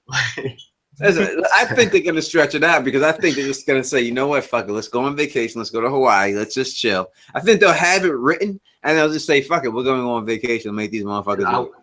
If they're using 2 years worth of a budget, that shit better be good. Like, I'm sorry. Because I don't even think they wanted to do it. I think they really wanted to end it this year, but HBO made them an offer they couldn't refuse. And because they've been doing this for like going on 7 years now, and then like even longer, like before the show even aired. So I know they're just like we want to move on to the next stage in our career. But like my opinion, I'm just like, you don't want to do it anymore. Give it to somebody else that can actually do it justice, and it's not gonna rush it. Like they'll be like super prideful, like I gotta do this. I don't know. Yeah. I'm gonna ask you all this question real quick. Do you think, and I know it's a bad question to ask, but I'm gonna ask it anyway. Do you think that George R. Martin will actually finish this book series? Will he be the one to actually finish this book series? Quinn, what are you thinking on that? Yes. Like, how old is George? He's like 64 or something like that. He's got time. He's got a little time left. Like he's not 70 yet. So like, Winds is almost done. Like I know it is. I feel it like in my soul. I saw it in the flames that the Winds of Winter is almost done. And like, so I feel like Winds of Winter, he's wrapping up a lot of stuff in Winds of Winter. This is like the major shit that's happening in Winds of Winter. And then Dream of Spring is like tying shit together. So I feel like A Dream of Spring will come out sooner than Winds of Winter. Like it will take less time to write it. Right. But yeah, I feel like they'll come out. There's time. People have lived longer. Yeah, very true. He's 68 years old too. Just 68. He does also have like 2 other series he wants to finish up. Like he wants to do more Dunk and Egg and give us Fire and Blood and the She-Wolves of Winterfell. So I'm really hoping that we get to see. And then the Grimmarillion, like all this stuff. All this stuff planned. What do you think, Phil? I believe he'll do it. I mean, I tend to agree. I think Wins is a lot further along. He's just being a little stubborn about it and just being a little George about it. And I think maybe this is my hope, the ideal that, and at the same time, he's writing Spring, so it's going to be less of a break between the two. I might be being too idealistic right now, but that's what I'm hoping for. I think he will finish it and bearing some crazy tragedy. Let me just say one more thing. Go right ahead. Let me say one thing about George. I watched an interview when him and Stephen King were interviewing each other, and George said to Stephen King, "How the hell do you write so fast?" He's like, he says, "You don't ever just like write an entire page and then realize that you hate it and delete the whole thing and think that you never had any talent." Like, so I think that George is he's a perfectionist. Like he has to make everything right, and I think that's why it takes so long. I'll tell you like this: when I write a book and I write, and then people haven't ever seen I'm a published author, and you can go check that out. When I write my stuff and I write books or a screenplay or anything else like that, what I do, and it's really my biggest fault, and my daughter actually tells me I shouldn't do it, and I always get myself in trouble. I write something. And then when I'm done writing it, whether it's 2, 5, or 10 chapters, before I start writing again, I reread all those chapters. So I start rereading the chapters, and then I start finding out stuff I can make those chapters with better, and I start nitpicking in those chapters to death. And I never really progress the story because I'm always reworking the chapters that I've always written. And my daughter always tells me, "Dad, you got to stop that. You just got to write your whole thing and then do it after." But I always go back and I reread the chapters before I start writing again to refresh my memory to make sure I'm right. And that's usually what happens. I don't know if that's what George R. R. Martin does or anything like that. But if it's a situation like that, then I totally understand why. Because look how many chapters this motherfucker got. You know what I mean? Like, I have that exact same problem. That's why I haven't updated any of my stories in shit like damn near 2 years. And I get messages all the time like, "Are you going to continue this? You need to update this." And I'm like, "Yeah, I know, I'm working on it." But I keep going back and rereading and thinking up better, what I think is better plot points. And I rework some of the stuff that I'm working on before adding new stuff. So yeah, it's a holdup. I definitely understand the struggle. Yeah, that's what I wonder if JD Dragon goes through that situation too, but that's what I go through a lot of times, and that's what holds me back right now. But right now I'm working on a screenplay. I just started working on the screenplay that I'm doing. It's called Push to the Edge. It's about a guy who's watched too much stuff on TV, too much thing. I know a lot of people see like they always wonder how somebody born in the United States, lived in the United States, chilling in the United States could actually turn to a terrorist or a situation like that, or what would make him go to that far. It's a situation like that I'm writing and stuff like that because I have a little experience with it because I know a dude named Ahmad who grew up around my way and turned out that he turned into an Al-Qaeda person and now he's arrested and he's in jail and stuff like that. And I grew up with the guy, broke graffiti with the guy. His father owned a pizza place. He had a Mercedes-Benz. He had a BMW. He had everything growing up and he turned this way. So it's a story on basically like that, how something when you're growing up in the United States, how you can still switch over situations that you see that make you flip and push yourself over the edge and things that push you over the edge. That's what I'm working on right now. That's what I've been trying to get done. And I'm going to be writing that for a little while, but look for that. Hopefully I actually get that done and maybe get it produced someday or something like that. But that's what I'm working on right now and stuff like that. So we're going to go to the questions of Game of Thrones right now. If you can see one thing this year, like something that make you happy, whether it's somebody's death or something else, what would it be? What would it be? Please tell me, Alicia Kingston, what would you like to see this season from Game of Thrones?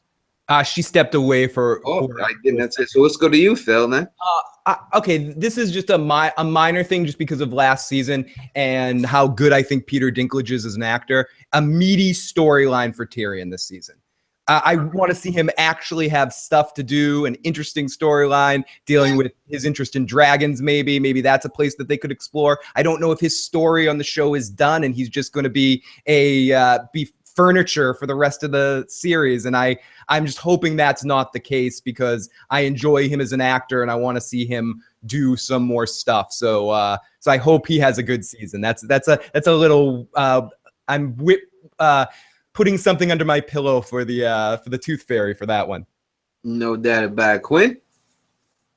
Something that would make me happy. Yeah, something that you want to see. This, it doesn't make you happy. Just something you want to see this season. Like if you said, I just want this to happen this season. You got to jump off. I want to see Illyria Sand die a slow, agonizing, gruesome, gratuitous death that just drags on for minutes. Just like a screaming, painful, bloody death. That's what I want. I think you have a good chance of that going down. That's happening. I think you're gonna see. I think you're gonna get Dawn was such a disappointment. I mean, of all the things that they got wrong, I don't know if it's the writers who got it wrong, the actresses who got it wrong. I don't know what they did wrong, but I just know it was wrong. No, dude, I liked Illyria Sand in the 4th season. And then it's like she completely changed. And like in the show, she's completely different than how she is in the book. She is the exact opposite. Like in the books, the sand snakes are trying to fight, and she's all like, no more bloodshed. And then in the show, it's like a complete 180. Like she's just like, nope, like we're just gonna kill them for no reason. It's so stupid. I just hate it. It really I hate it. And then, oh my god, Elite AK. If you could Doran's see death. Yeah. They messed with my man Bashir. They fucked with Bashir. Oh, yeah. Yeah, you don't fuck with Dr. Bashir, man. He has so much potential as an actor and wanted so much to be on the show and could have added so much to that fucking character. They could have done all. He had so much nerd credit. I got so excited. I was like, it's fucking Bashir. Me too. Alexander Siddig.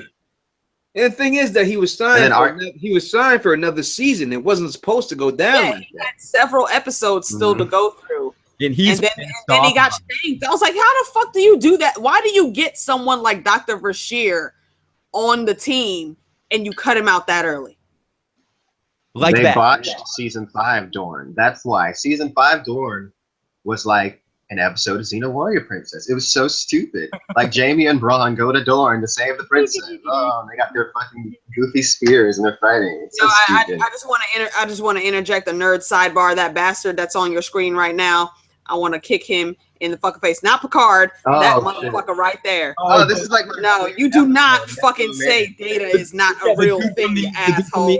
The Institute Measure of a Man. This is I know exactly what episode that is. Yeah, like my favorite episode. I love it. I didn't even know it was on. Fuck that dude.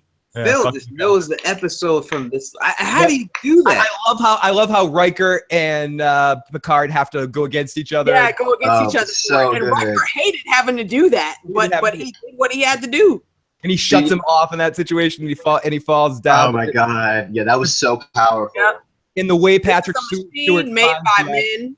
And a man just shut it down. So good. One of the first truly great episodes of Star Trek: Next Generation, because a lot of I was just gonna say was Suspect, and then season 2 season 2 is fragmented because of the Pulaski factor. But this episode really kind of encompasses that. And then starting with season 3 on, I think it's gold. And I'm the board.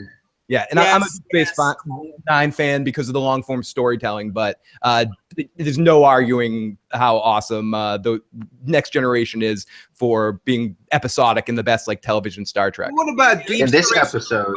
What about Deep Space Nine though? I mean, talk about this. That's my favorite. I like Deep Space Nine. Look what's right here. One of the best things about Deep Space Nine was there's a meme that I saw, and one of them say, it was with Q, Picard, and Cisco, and he's like, Picard was plagued for damn near his whole career on Enterprise by Q. Q tried to take that bullshit to Cisco, and Cisco punched him in the face, and he never saw that motherfucker again.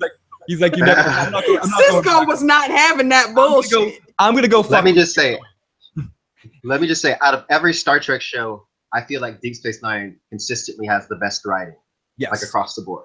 When I look at these episodes, but one thing that I can't stand about Deep Space Nine, though, It's just I just hate the Bajorian plot. I hate the Bajorians. I just don't killed care about their that. stupid religion. But It's after, just after like- again, like with Next Generation, after season 2, and they establish all that as backstory, like early chapters of a book, they kind of get rid of it, and then we go straight up on a bunch of other plots. I think the great thing about Deep Space Nine and what makes it the best of all the series is you don't just see things from the jaded Federation perspective. You see things. You have characters like Garrick, who's my favorite character ever on television. Oh my God, Garrick. Garrick and Quark, like the scene when they're talking about root beer being so sweet and blah blah blah, or when the Ascent, when Quark and Odo are trapped on the mountain and going up, and then they attack each other. Their friendship, those relationships, those battles, those pairs. Deep Space Nine had real relationships, characters that would argue.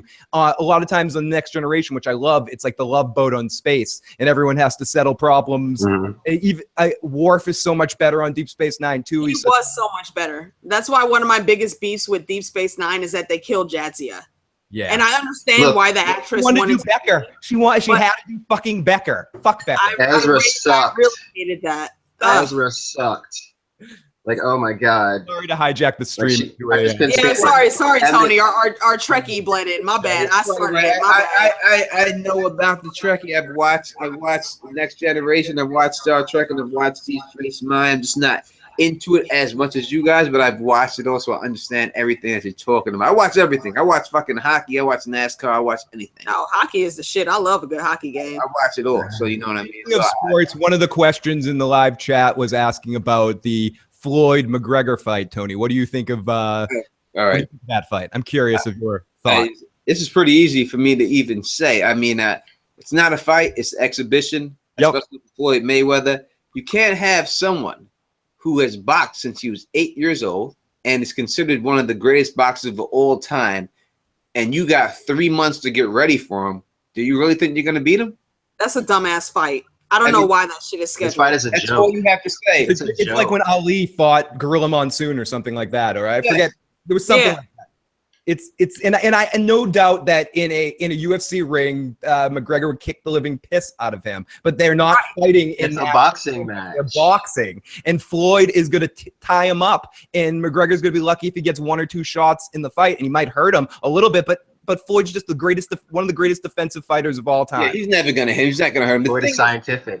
It's all about money. It's all about money. Like, look at that bogus ass fight that Mayweather had with what's his fucking name? Dude in wrestling. The Big Show. There's no fucking way that Floyd should have won that, but he did. It's all about money. Like this. If you look at the money in the fights right now, ringside ticket costs $97,000 for one ticket. All right. That's what they're selling for right now for that fight. It's basically it's impossible for you to beat someone who's trained his whole life to do this, and you have 3 months to get ready for him. Anything in life, it doesn't matter what it is in life, whether you're doing art, whether you're doing fighting, whether you're in construction. If someone's done it their whole life since they were a little kid, and you have 3 months to get ready for it, you can't win. That's it. McGregor has already lost, so it's not a big deal if he loses again. It's not big. He doesn't care. He just wants that money. UFC fighters, they don't get paid money like boxers get paid. So that's why he's willing to take that. He can sell the fight. He's collecting. And when you come to boxing, and I'm going to tell you straight up, boxing is a very racist sport. It's divided by racial lines. If you go to any boxing match, it's like prison. The black guys are over here. The Italian guys are over here. This guy's over here. Mexicans guys over here. Black versus white sells more than anything. That's what it is. It makes more money than anything, anytime. That's the bottom line. So that movie, The Great White Hype, with Sam Jackson, which is all about that. They get the guy out of the bar to fight Damon Wayans. It's the same fight. This is The Great White Hype. This is The Great White Hype. Like fat and out of shape, and then he gets like, he's just like, oh, he hit me. Bam, and just knocks him out with one punch because he's a professional boxer. All over. And that's what it's going to be when it's all said and done. McGregor you can go on YouTube and look at McGregor training versus sparring partner, and the sparring partner is beating the shit out of him. Killing him. He's getting killed by the sparring partners. What do you think Mayweather's going to do to you? You have no chance. Mayweather's not dumb. He's not going to risk his undefeated record unless he knows he's going to win. That's why he's not fighting these younger boxers that are out there because he knows he can lose. I'm gonna take this fight, make him $100 million, and walk away. And that's what it is. You know what I mean? Exactly. It's not. It's not. I wish it was better. If you want to watch a real fight, watch Gennady Golovkin versus Canelo Alvarez. That's a real fight. Put your money on that. That's a real fight right there. We're gonna take one more question, and then we're gonna be up out this piece. Anybody else has a question in the chat? We will take that question from you. Game of Thrones or whatever related. Yeah, Game of Thrones or something for one of us, or just any random question. Data, I'm very upset. You're my friend. I'm sorry. I'm watching in the back, watching the episode in the back. It was just the scene where Jordy was very upset because Data is his friend. Yeah. Yo, Tony, you see that question from Akil Brown? No, read it, please. It says, do you really think the story will simply end with Azor, Ahai, Jon, or another, or just killing the Night King and ending the story just like the first Long Night? Seems too simple. I don't think the first Long Night ended like that. I think there was a lot more that we don't know going on there. And no, I do not think it will be that simple. George doesn't write simple storylines. It's not going to end like that. What do you think, Phil? You couldn't say it better. It's not going to be that cut and dry. It's George again. George doesn't write like that. But again, George isn't ending the series though. Or ending the television series when it comes down to it. They're two completely separate entities. I love the show for what it is. Love the book series for what that is. They're two different questions. Will the books end like that? No fucking way. Will the show end like that? I don't know. HBO and them, they might want a big pop ending and like in some closure and in something. Who knows what's gonna happen with, as long as we don't get the scene cutting out at the end and then with "Don't Stop Believin'" playing, I'm okay. Yeah. I'll ask you, Quinn. I'm gonna ask you this from Timo30. There's an unusual amount of sickening focus on Sansa. Could it be possible that she dies this season, Quinn? Do you think that it's possible that Sansa dies? I mean, yeah, it's possible. Anybody could die. I mean, and yeah, Sansa, if one of the Starks is going to die, I think Sansa's kind of like the likely option for the show. Because, like, I think generally she is the least liked of the Starks. Like, to, like, the Game of Thrones audience, people don't really like her. So I think if any Stark is going to die, it'd be Sansa. Yeah. What do you think? Jon's not going again. What are you thinking, Phil? What do you think? I agree with that as well. I don't see Arya dying this season. I don't see Bran dying this season. And I definitely don't see Jon dying this season. So if any Stark is going to go, and that could be a big emotional moment, another player off the plate for everything you got to do in season 8 for endgame stuff against the battle with the White Walkers and stuff, Sansa is expendable. And she's got X-Men duties to do and shit. So it could be very possible. She fucking sucks as Jane Grey. She sucks, dude. She fucking sucks. What is she doing? What the fuck? I hated everything about that movie. Anytime they try to do the Dark Phoenix, they fuck it up. I'm going to say that when we see in Game of Thrones characters go to other movies, especially Iron Fist, all right? It's disgusting. Why do you have to ruin this stream by mentioning Iron Fist? What the fuck? Right. This was the worst because it hurt my feelings so bad. It hurt my feelings. It was so. It's so terrible. I mean, it feels like it's made for the Defenders, but I could give two fucks about what Iron Fist is doing in that one. Is it just me? Can Jessica Jones kill him? It was. Hopefully. It really. I mean, did they actually in the audition? Did they ask him to throw a kick? I mean, did they ask him to do a move? I mean, I don't know what they were thinking. Like his fighting is say, so hey, thick. He has blonde hair. Let's cast him. Because that's the only reason why I could see them casting him. There's nothing. It looks like fucking Power Rangers. It looks like it's made for fucking kids, especially compared to like Daredevil and Jessica Jones. Compared to Daredevil, it looks like it's made for kids. Like in Jessica Jones, there was literally like a dude with his fucking like arms and legs cut off, like in like that dude's apartment, and it was all bloody and gory and shit. And like Iron Fist is just like so watered down, you never see any blood. It's just like You don't know what he does in his business. They don't explain it. What does Rand Industries do? It's a corporation that does what? It's just so terrible. They incorporate. The only thing that saves power Iron Fist is Rosario Dawson, and the chick that played she's sidekick. What the fuck was her name? Night Nurse.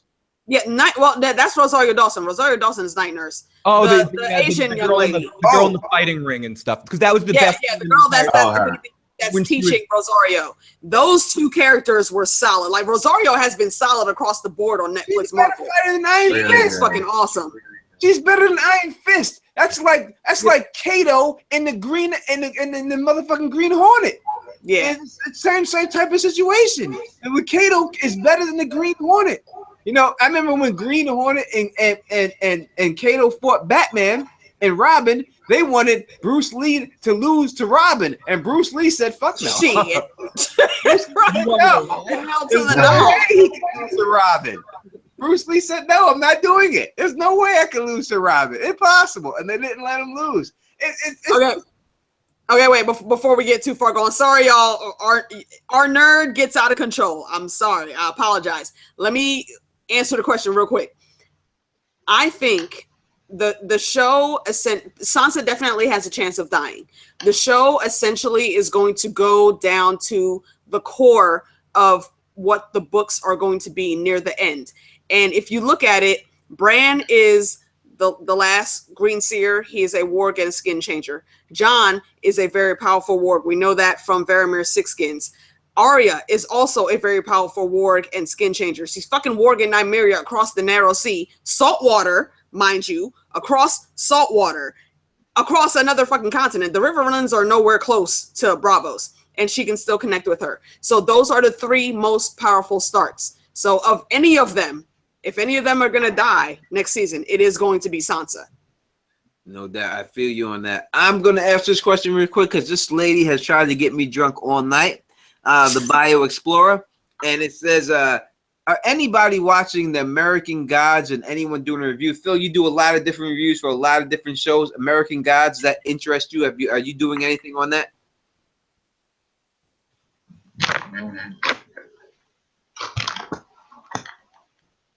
Phil? You're muted, Phil. We can't hear you. Good. It's always better when I'm muted. Trust me. It's better off. It's a good show. I've only seen the first episode.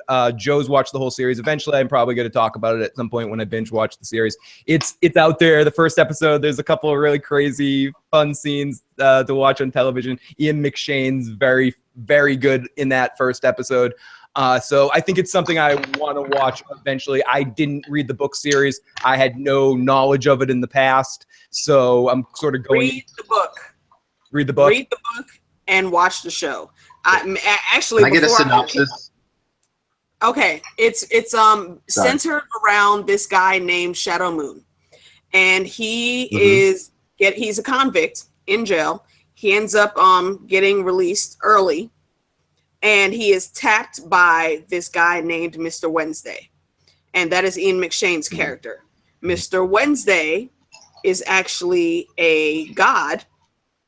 Hence it being called American Gods. This is a battle of the new gods and the old gods. The old gods are people like old school Easter, Ostara, Odin, Vulcan / Hephaestus versus the new quote unquote American gods like media, technology, and all those other things. And it's going to be a clash between those two. And before I came on this stream tonight, myself, BBM, Broke Black Man, who is still in the chat with us, and Lav, we actually did a stream about the last half of that season. So go to Lav's channel and check that out. I believe our first half of the season discussion was on BBM's channel, so check that out too. But it's a great series. Like Neil Gaiman, he's a fantastic author, and he is very involved with the show. So a lot of the things they're doing have been great. If anybody watches The 100, the guy that played Lincoln, Ricky Whittle, he is the star of American Gods. He plays Shadow Moon. And I don't know if you remember Emily Browning from she was in Series of Unfortunate Events. Jon Snow died. Huh? Yes, series of unfortunate events. Yes, she was Violet Baudelaire. Emily Browning plays Shadow Moon's ex-wife. I'll say. I definitely want to. I won't give any spoilers. I'll just say his ex-wife. And there's just a whole lot of shenanigans that go on. And Phil's right. Ian McShane's character, if you like that first episode, you will love the rest of Ian McShane in that season, Phil. He's awesome. Phenomenal. They did such great casting with this show, and the cinematography is so on point. I highly encourage everyone to read the book, but definitely go watch the show. They're both phenomenal. I hadn't seen it. People have asked me to review it. I've heard it over and over again. Now I'm going to take a look at it. It's hard for me to do reviews on, because when I do reviews on other shows, I lose subscribers as soon as I upload the video. I don't understand that. People can do more than Game of Thrones. The world is more than Game of Thrones, people. We like more than one thing. That's what happens. So like, it makes me nervous to do other things like that, because every time I do, people just like, I lose subscribers as soon as you do something else. So I'm going to watch it, and if it's worth reviewing, it seems like it is, I'll go through and break that down. You know what I mean? It seems like a good show. And so if people ask me for the White Queen, asked me to do that too. I don't know about the White Queen. I don't know. I watched one episode. I was iffy about it. So I don't know. You know what I mean? We'll see about it. I know people asked me to do Westworld. I've watched the first episode of Westworld. I never went back to it, so I'm not sure about that. Westworld is another good one. Like if you like mythology and twists on mythology, then you'll definitely like American Gods. It's really cleverly done. Can I ask the panel a question? Of course. Have any of you guys seen Wonder Woman? I have. Yes. Have any of you guys seen Wonder Woman? Yeah. Yes. Not yet, eventually, but I'm not yet, but I'm going to see it eventually. I've heard nothing but good things. Feel free to talk about it, though. I don't. It's fantastic. Best DC movie DC in the current finally continuity. got one. I mean, DC finally got but wait. You act like that's hard to do. All right. I mean, yeah. There was I feel like it's one a couple of years ago too by the Bruce Timm crew. That there was a very good animated Wonder Woman movie too. So that's one. They slay on animated movies. Yeah. Oh yeah. DC rules I would that. say So that Wonder Woman is better than Batman Begins. It's better than. Is it better than The Dark Knight? No. It's better than The Dark Knight Rises. It's not better than The Dark Knight. Dark Knight, yeah. It's not better than The Dark Knight, but it's right up there with like Batman Begins. I think it's better than The Dark Knight Rises overall, but it's right up there with Batman Begins. Wow. Yo, when I saw Batman versus Superman, I said the best thing about that was Wonder Woman, and I was very, very skeptical about Gal Gadot being cast as Wonder Woman, and she proved me wrong in BVS, and she did the damn thing in Wonder Woman. So yes, She's a very all the wins. All the wins. There's a scene very early. I'm sorry. No, go ahead. I was just going to say there's a scene very early on in Wonder Woman where the Amazonians fight these Germans, and it is so good. Yo, Princess Buttercup. Princess Buttercup. I don't know why I didn't notice it before, but for you guys that have seen The Princess Bride, Princess Buttercup plays Wonder Woman's aunt. She is General Antiope, and she is a fucking badass. It's her. Yes, I didn't even think about that is Princess Buttercup riding into battle, smiling. Now that scene in BVS where Wonder Woman was fighting Darkseid, and she got knocked back and then got up and smiled and went back into battle. That was a complete callback, seeing General Antiope ride into battle on horseback that way. It was so fucking perfect. Robin Wright knocked that shit out the park. Because they've been on this fucking island, so they're just like, oh yeah, we're about to battle. Yes, finally a battle. Yes. They ran into that shit looking badass, smiling, fucking people up. And I heard Chris Pine's pretty fucking awesome in it too. He oh yeah, does a good job. Roll down very well. Fantastic. Yeah, I like him in anything not as Kirk. So yeah, I think he did good in the first movie as Kirk, but after that, I don't know if it's his fault or the director's fault, the movie's fault. But the first movie as Kirk, I thought he did a pretty good job as a young Captain Kirk. Yeah, I don't know what to say. The new Star Trek crew, quite honestly, maybe I might be alone in that, but I like the new crew. All I can say don't is like some the of the first movie only. I'm conflicted. I thought he fit the role very well in the first one. I thought he captured, Captain Kirk. You know what I mean? Very well. I think he captured Will and Shatner persona. I thought he did a good job doing that. I don't think he looked like him. I mean, kind of, you know what I mean? I don't think he had the same sex appeal. He didn't. He don't got William the Shatner swagger. He don't got that Kirk swagger. No, I don't think he pulled that. You know what? Punchlines and jokes and things like that. I thought he did a good job the first movie. I think the first movie is the best movie, but what I did like about Beyond is that Beyond gave an opportunity for like more character moments. Like the characters were just like kind of hanging out with each other more. And that's what I feel like was missing from the first movie. It was just kind of like action. Bones was actually a real fledged out character, not just someone that was playing a caricature of older characters. I agree. The third movie, third movie was good, and I agree with Tony. The first movie had its moments. The second movie was complete shit, and every character was out of character. The whole thing with Zachary Quinto at the end and screaming "cut," like the switch up of the like that was just horrible movie making. And hey Phil, I heard something yesterday. I heard someone say that oh no, that the 09 Star Trek movie is just the remake of Nemesis. Like, what do you think of that? No. Shinzan, we were just talking about Bane a second ago. I'm one of those people that, God, Nemesis is bad, but I hate Insurrection more because I find it more boring. I find Insurrection is like that episode of Next Generation where Worf's brother has to get the people out of the village. It's like a big version of that episode. Worf's brother was still the worst. Yeah. Oh, it's horrible. What's his horrible. name? The dude from the Goodfellas, that Paul Sorvino or something. No, is that his name? Whatever. Yeah, something like that. That sounds accurate. But that was a good episode, though. But I could see that. I could see that with a big battle against a big giant ship and against a villain that, and both characters, both Nero and Shinzan were kind of hollowish characters. I think both those movies are wasted opportunities. If you'd given Nero more backstory and shown more of what you showed in the prequel comic and stuff like that about his time in the Klingon prison, and you made the Klingons more of a factor in that movie, it could have been more interesting. In Nemesis, if they had just toned down some of the action stuff and maybe had Patrick Stewart play both parts or something, I don't know. Maybe they could have done. I think Tom Hardy did a pretty good job. I think he did too. He lost so much weight, and you think about him doing that in what was that movie? Bronson around that same time, and like the two variations of characters. It's crazy. Yeah, here's a quick thought. What do y'all think of the new Klingons that they brought up? Shitty. I don't give a fuck what anybody says. They look shitty.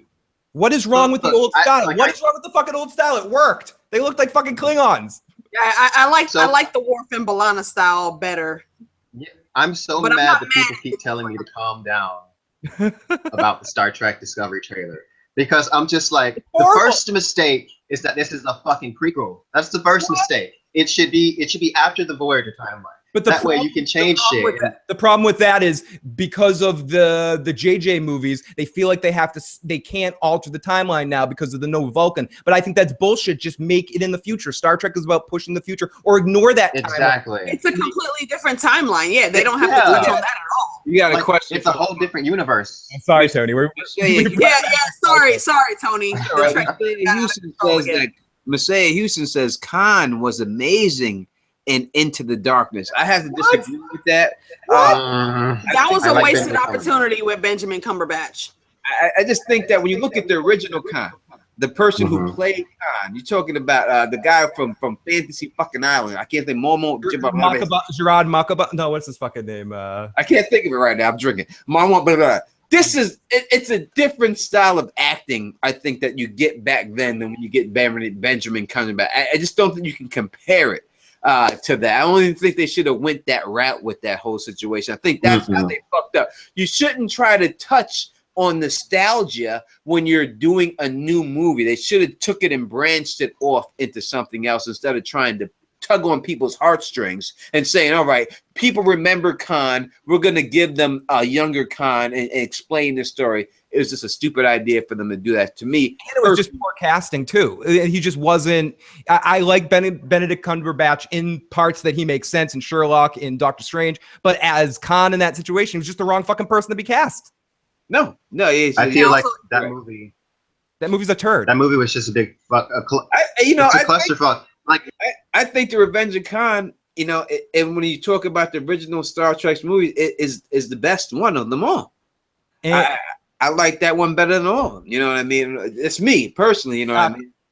Quinn, for what you were saying about it, I've also heard people say for into Star Trek 09 and Nemesis that they are ultimately just copies of Khan, of the movie with the ship battle and the back and forth and all that sort of stuff. That Star Trek's only made like 3 movies. They haven't been able to get out of that and I think part of that is the Next Generation never should have been movies. I mean, maybe one, and then use the Deep Space Nine cast and the Voyager cast to do some combined universe movies. I think that would have been better for the future of that. I would have loved to see the Voyager cast on the big screen. That is long overdue. But also, since we're talking about that last Star Trek, I want to give shout out to Leonard Nimoy. That was his last flick. That it was. All right, now wait. I'm going to ask this one question. We're going to go off the Star Trek real quick. Timo has asked us, and we love Timo. We love everything about her. I'm not going to get vulgar about it, even though I'm drinking, but we love her.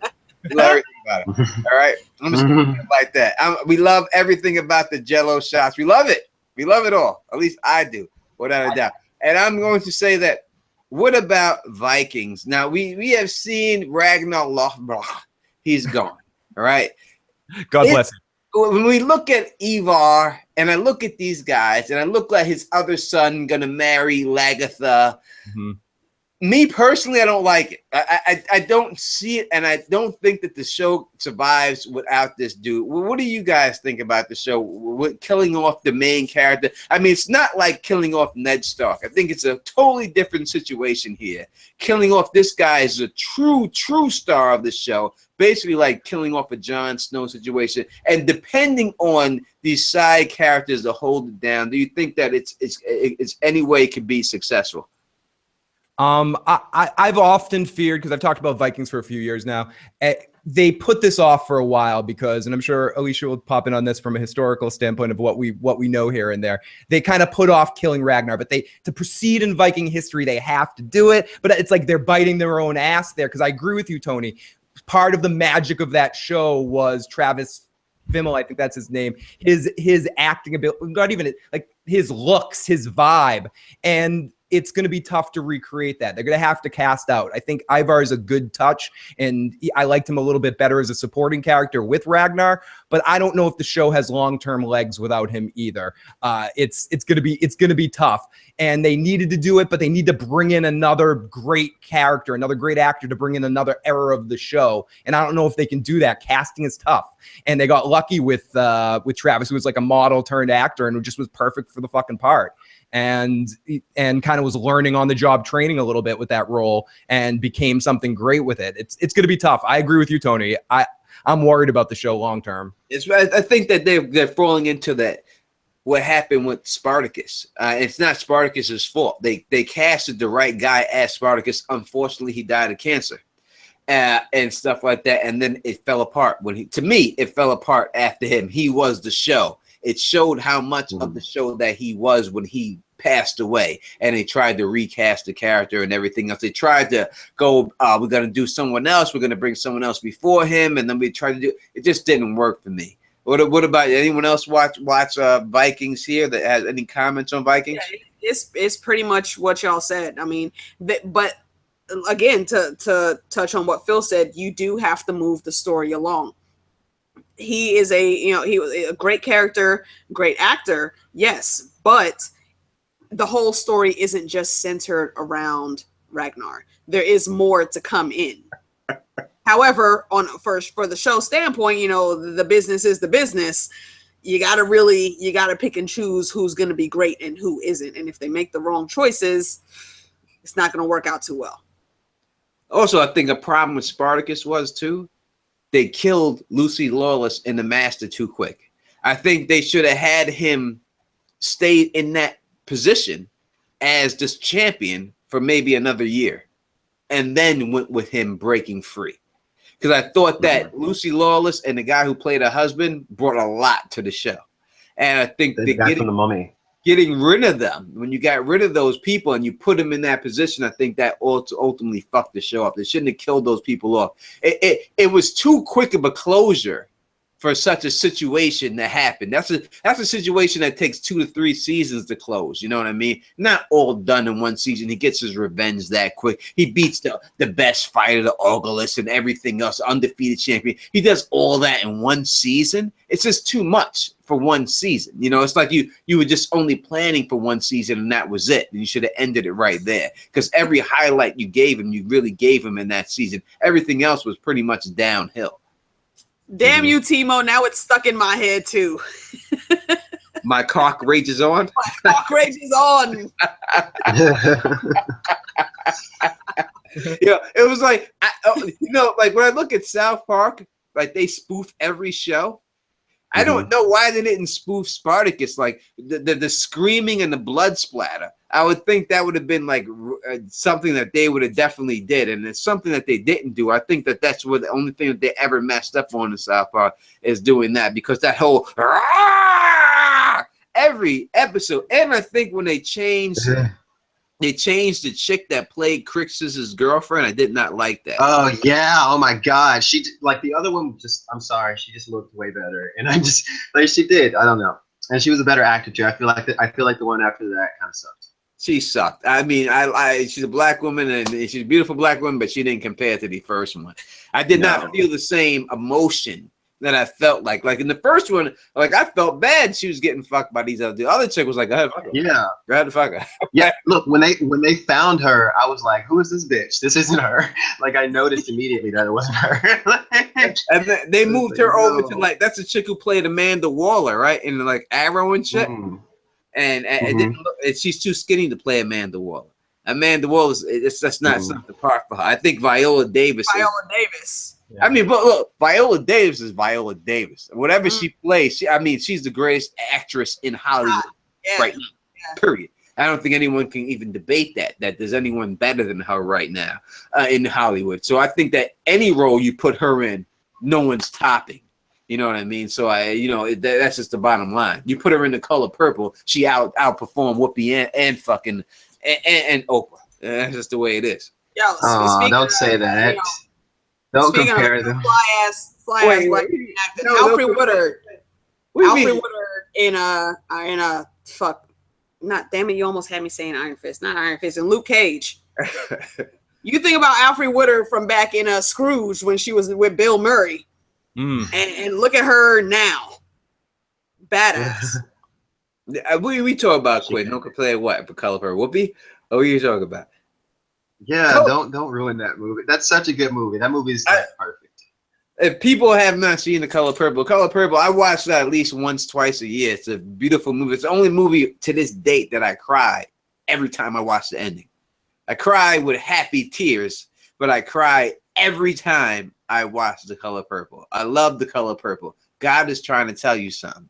Trust me, I love that fucking movie. You know what I mean? But I'm saying that you put Viola Davis in any of those parts, the parts even come more alive. I can't see it. You think Viola Davis could play Oprah's role? Oh, of course. Oprah really, Oprah is so perfect. Like I can't even see anybody. She does do a great job. You told Hypo to beat me. Like that's like, it's so Oprah. She does I'm not saying nothing about Oprah. She does as great a job as Oprah Winfrey could do, but I don't think we can really compare Oprah Winfrey to Viola Davis in that. So I think Viola Davis would eat that role live. Whoopi is incredible in that movie.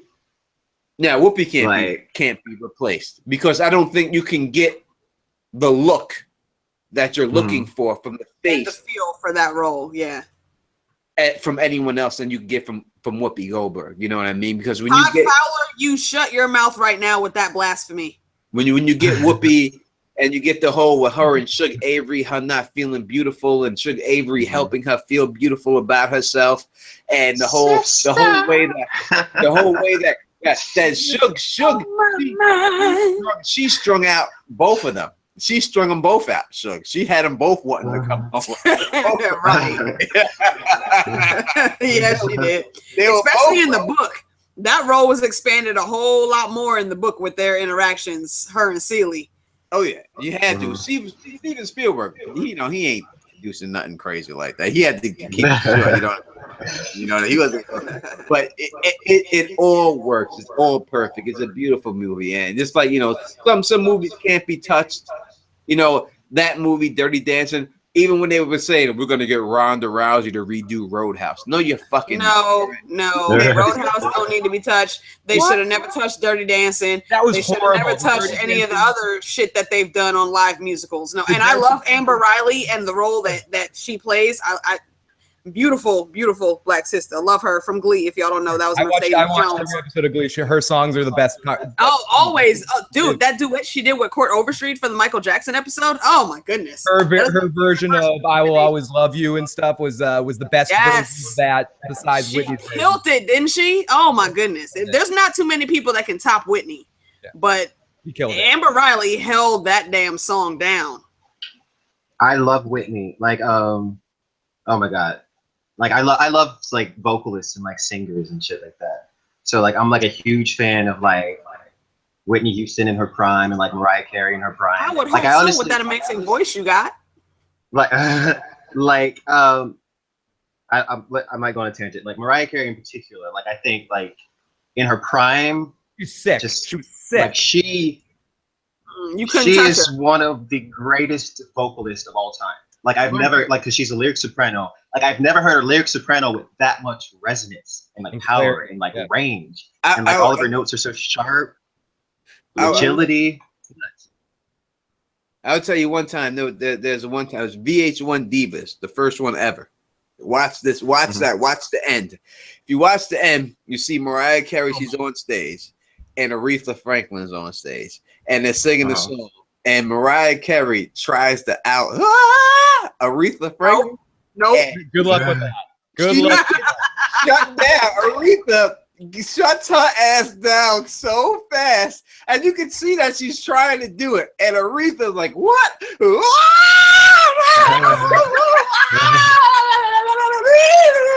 And just blows her out. I mean, Mariah Carey's great, but when you talk about like Aretha Franklin, that's old school. Like you can't fuck with that. That's just Aretha Franklin, Gladys Knight, you can't fuck with those ladies. It's that old school talent of like bring any electric guitar player to like Jimmy Page or like one of those old school guys and they'll blow them out of the water. I don't care how good they are. It's just like, okay, I'm Jimmy Page. You see that those Rock and Roll Hall of Fame ceremonies when like it's just there's that old level of talent. It is good. I remember when I rapped, did a lot of songs and stuff. I did songs for people are famous right now. And when I used to do songs back in the day, we used to have to use the 1.5-inch reel. There was no digital nothing, and there was producers back then. When you punched in, it was you had to hit it. You worked the track board yourself. You had to have good ears. And what happened when the digital era came? You didn't have to have good ears anymore. It just punched it in for you. So the people who were able to do that and had the good ears, it was a whole different level. And now with Pro Tools, you barely have to. You don't even have to have talent to do the shit nowadays. Yeah, you just like get on. Yeah, Tony, me too. And some of my early bands were recording on those, like on the big fucking tape, you know, and you'd have to like. They were expensive too, those motherfuckers. So it would be like you'd have to rehearse nonstop in the recording studio just for those 2 or 3 tracks and try to get a bunch of fucking stoned rock musicians to get a song tight in that moment after like 8 hours being in the same room and smelling. It's a bad situation. Oh yeah, so we used to always do. We used to bring like chicks in there. Oh, we making the song, girl. Come on in here, and we start drinking and shit. And we realized, shit, this we paying fucking $75 an hour. Shit, we can't be around like this. We once recorded. We spent a whole day, and the engineer lost the recording tape, and we had to go in and do it again. It was the most pissed off experience that we had. They let us do it for free, but it was like we had already got the tracks. They're like, "Whoops, we lost it. Then we'll give it to you for free." And then they got pissed off at us for like doing too many tracks. Like, you lost our fucking tapes. It sucked. Sorry. Well, quick story. Oh, no, I recorded with this dude, George. He made TDK's record. He made George Lamont's Bad of the Heart, I think it was. That was my producer back in the day. I remember we had an ADAT and we did like fucking ADAT tape is basically a VCR tape back then. And we did like fucking a whole album that fucking lost our whole shit. And we you almost killed that dude. Dude, we wanted to kill him. Yeah, we wanted to kill this dude. Oh, we ran up in this house with guns and everything. It was it was going down with that dude. That's That's the ugly. way it was back in the day. Rest in peace, Prodigy. That's the way it was in Queens, man. That's Yo, the way it was. Teflon. It's like 12:30, hun. Yeah, we out of here right now. But yo, thank you for the whole 122 of y'all still chilling with us. Listen, that doesn't happen. That's not, we're not a big channel here. That's a big thing for me. And I really do appreciate everybody up in this piece. We do a rep your hood right now, but we're going to break out. But instead of that, so we're going to let everybody know where you can find everybody. And so you can go subscribe to the channel and listen to them. Please do that. And please help everybody out. Alicia Kingston, you can find her on every other channel, but she has a channel of her own. Please shout yourself out. Yeah, I do have my own channel, and I am sporadically live streaming on that. So sub to me if you like. You will most likely catch me more on other people's channels, though. I will give a couple shameless plugs, though, to my boys at The Walking Bread. If you enjoy The Walking Dead and you want to get into the comics, head over to The Walking Bread channel. We are doing the live motion comics. I currently voice Michonne. I'm not Deny level, but I think I do okay. So go check us out over there. If you like fan fiction, I write for Glee and The 100 and a couple things in Twilight. You write Glee fan fiction? I gotta fucking read that stuff. I write a lot. Most I'd say 90% of my page on fanfiction.net is Glee stories. So search Guyana Rose on fanfiction.net and you will see me. And I think I got about 30 stories on there right now. There's several, about four or five, I guess, not several, that I need to update that are ongoing stories. Most of them are complete though, so you can go enjoy those. Leave me a review. Let me know you came by. If you liked it, let me know. If you hated it, let me know. I'm all about constructive criticism and bettering my writing skills. So let me know what you think about that stuff. And just look out for me everywhere else. I'm always around with these cats. Tony, thanks for having me on. Phil, I do look forward to checking you out and being on with you during the upcoming season. Hope we can work that out. Quinn, really looking forward to you doing some creepypastas for me for my 13 days of Halloween. So check that out. And something else that will be coming up on my channel, 13 days of Halloween, I will be getting with some other YouTubers, and hopefully we can get some cool creepypasta people in to also shout out a couple and narrate a couple stories. So hit me up. I mean, you never know when I'm on. No doubt. People ask me real quick, did you hear the new Coogee Rap album, Tony Teflon? Coogee Rap is my man. That's my boy. I'm cool with Coogee Rap. In all honesty, when he got paid and he moved to my neighborhood, all right? I grew up in Queens in a neighborhood where it was a middle-class type situation. I was in Queensbridge Projects. My father became an electrician, got money. My mother was a registered nurse. We moved to Forest Hills out there. And over there in that situation in Kew Gardens, Coogee Rap moved to the condos. I actually had Coogee Rap. I had Kid from Kid and Play. I had MC Sham and Big Daddy Kane all lived across the street from me. Every one of them. So I know all of them. So Coogee Rap, it's like, that's my man. You know what I mean? So yes, I heard his album. I remember when his first kid was born. I know his baby's mom. I met Superhead. The first beer I ever drank, Heineken, was at Coogee Rap's house. All right. So that's what it is. So yes, I definitely heard the album and everything. That's my dude. I heard the album before it was released. I've heard this album. So you know what I mean? Yes, no doubt about it. I will talk about more stuff like that. If y'all ever want to hear stuff like that, just let me know and I'll talk about more stuff like that. Phil, thank you for showing up, my brother. You know what I mean? It's hard to get Phil on. He could tell you. I invite Phil all the time, but he's such a busy motherfucker. He's all over the place. But I try to get him on here and there so that.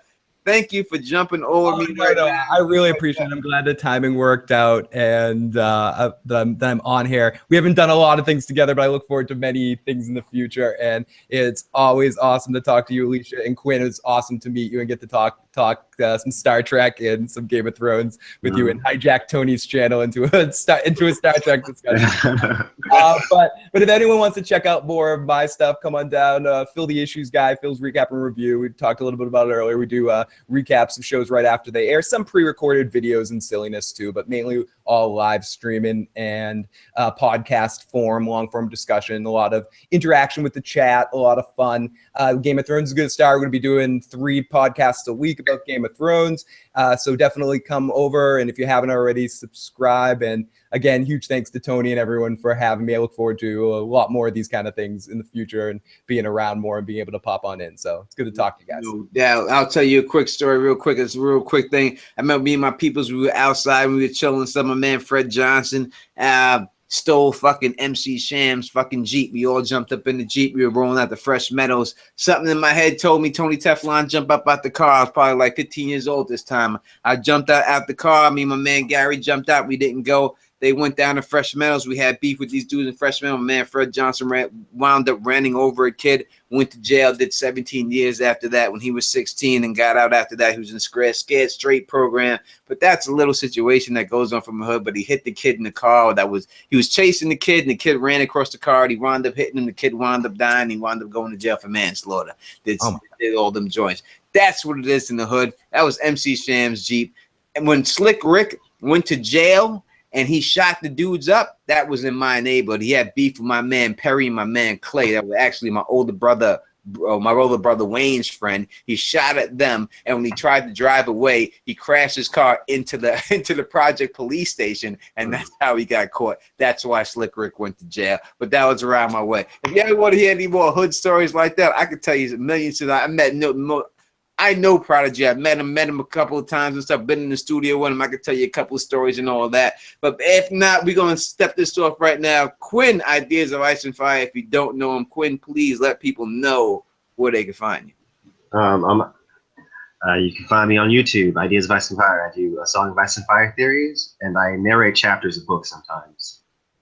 Like I narrated it, and yeah. And I also do videos on science fiction, like I've done Dune as well, and some other fantasy novels like the King Killer Chronicles. We need some more Dune. Ideas of Ice and Fire. I'm working on a review of all 6 books. I'm gonna do it in one video. It's gonna be like an hour long. Nice. But yeah, nice. That's all. That's not. I was gonna say it's almost done, but it's not almost done. It's like it's in the beta stages. Yeah, y'all definitely go check out Quinn's narration and his theories. He's freaking awesome.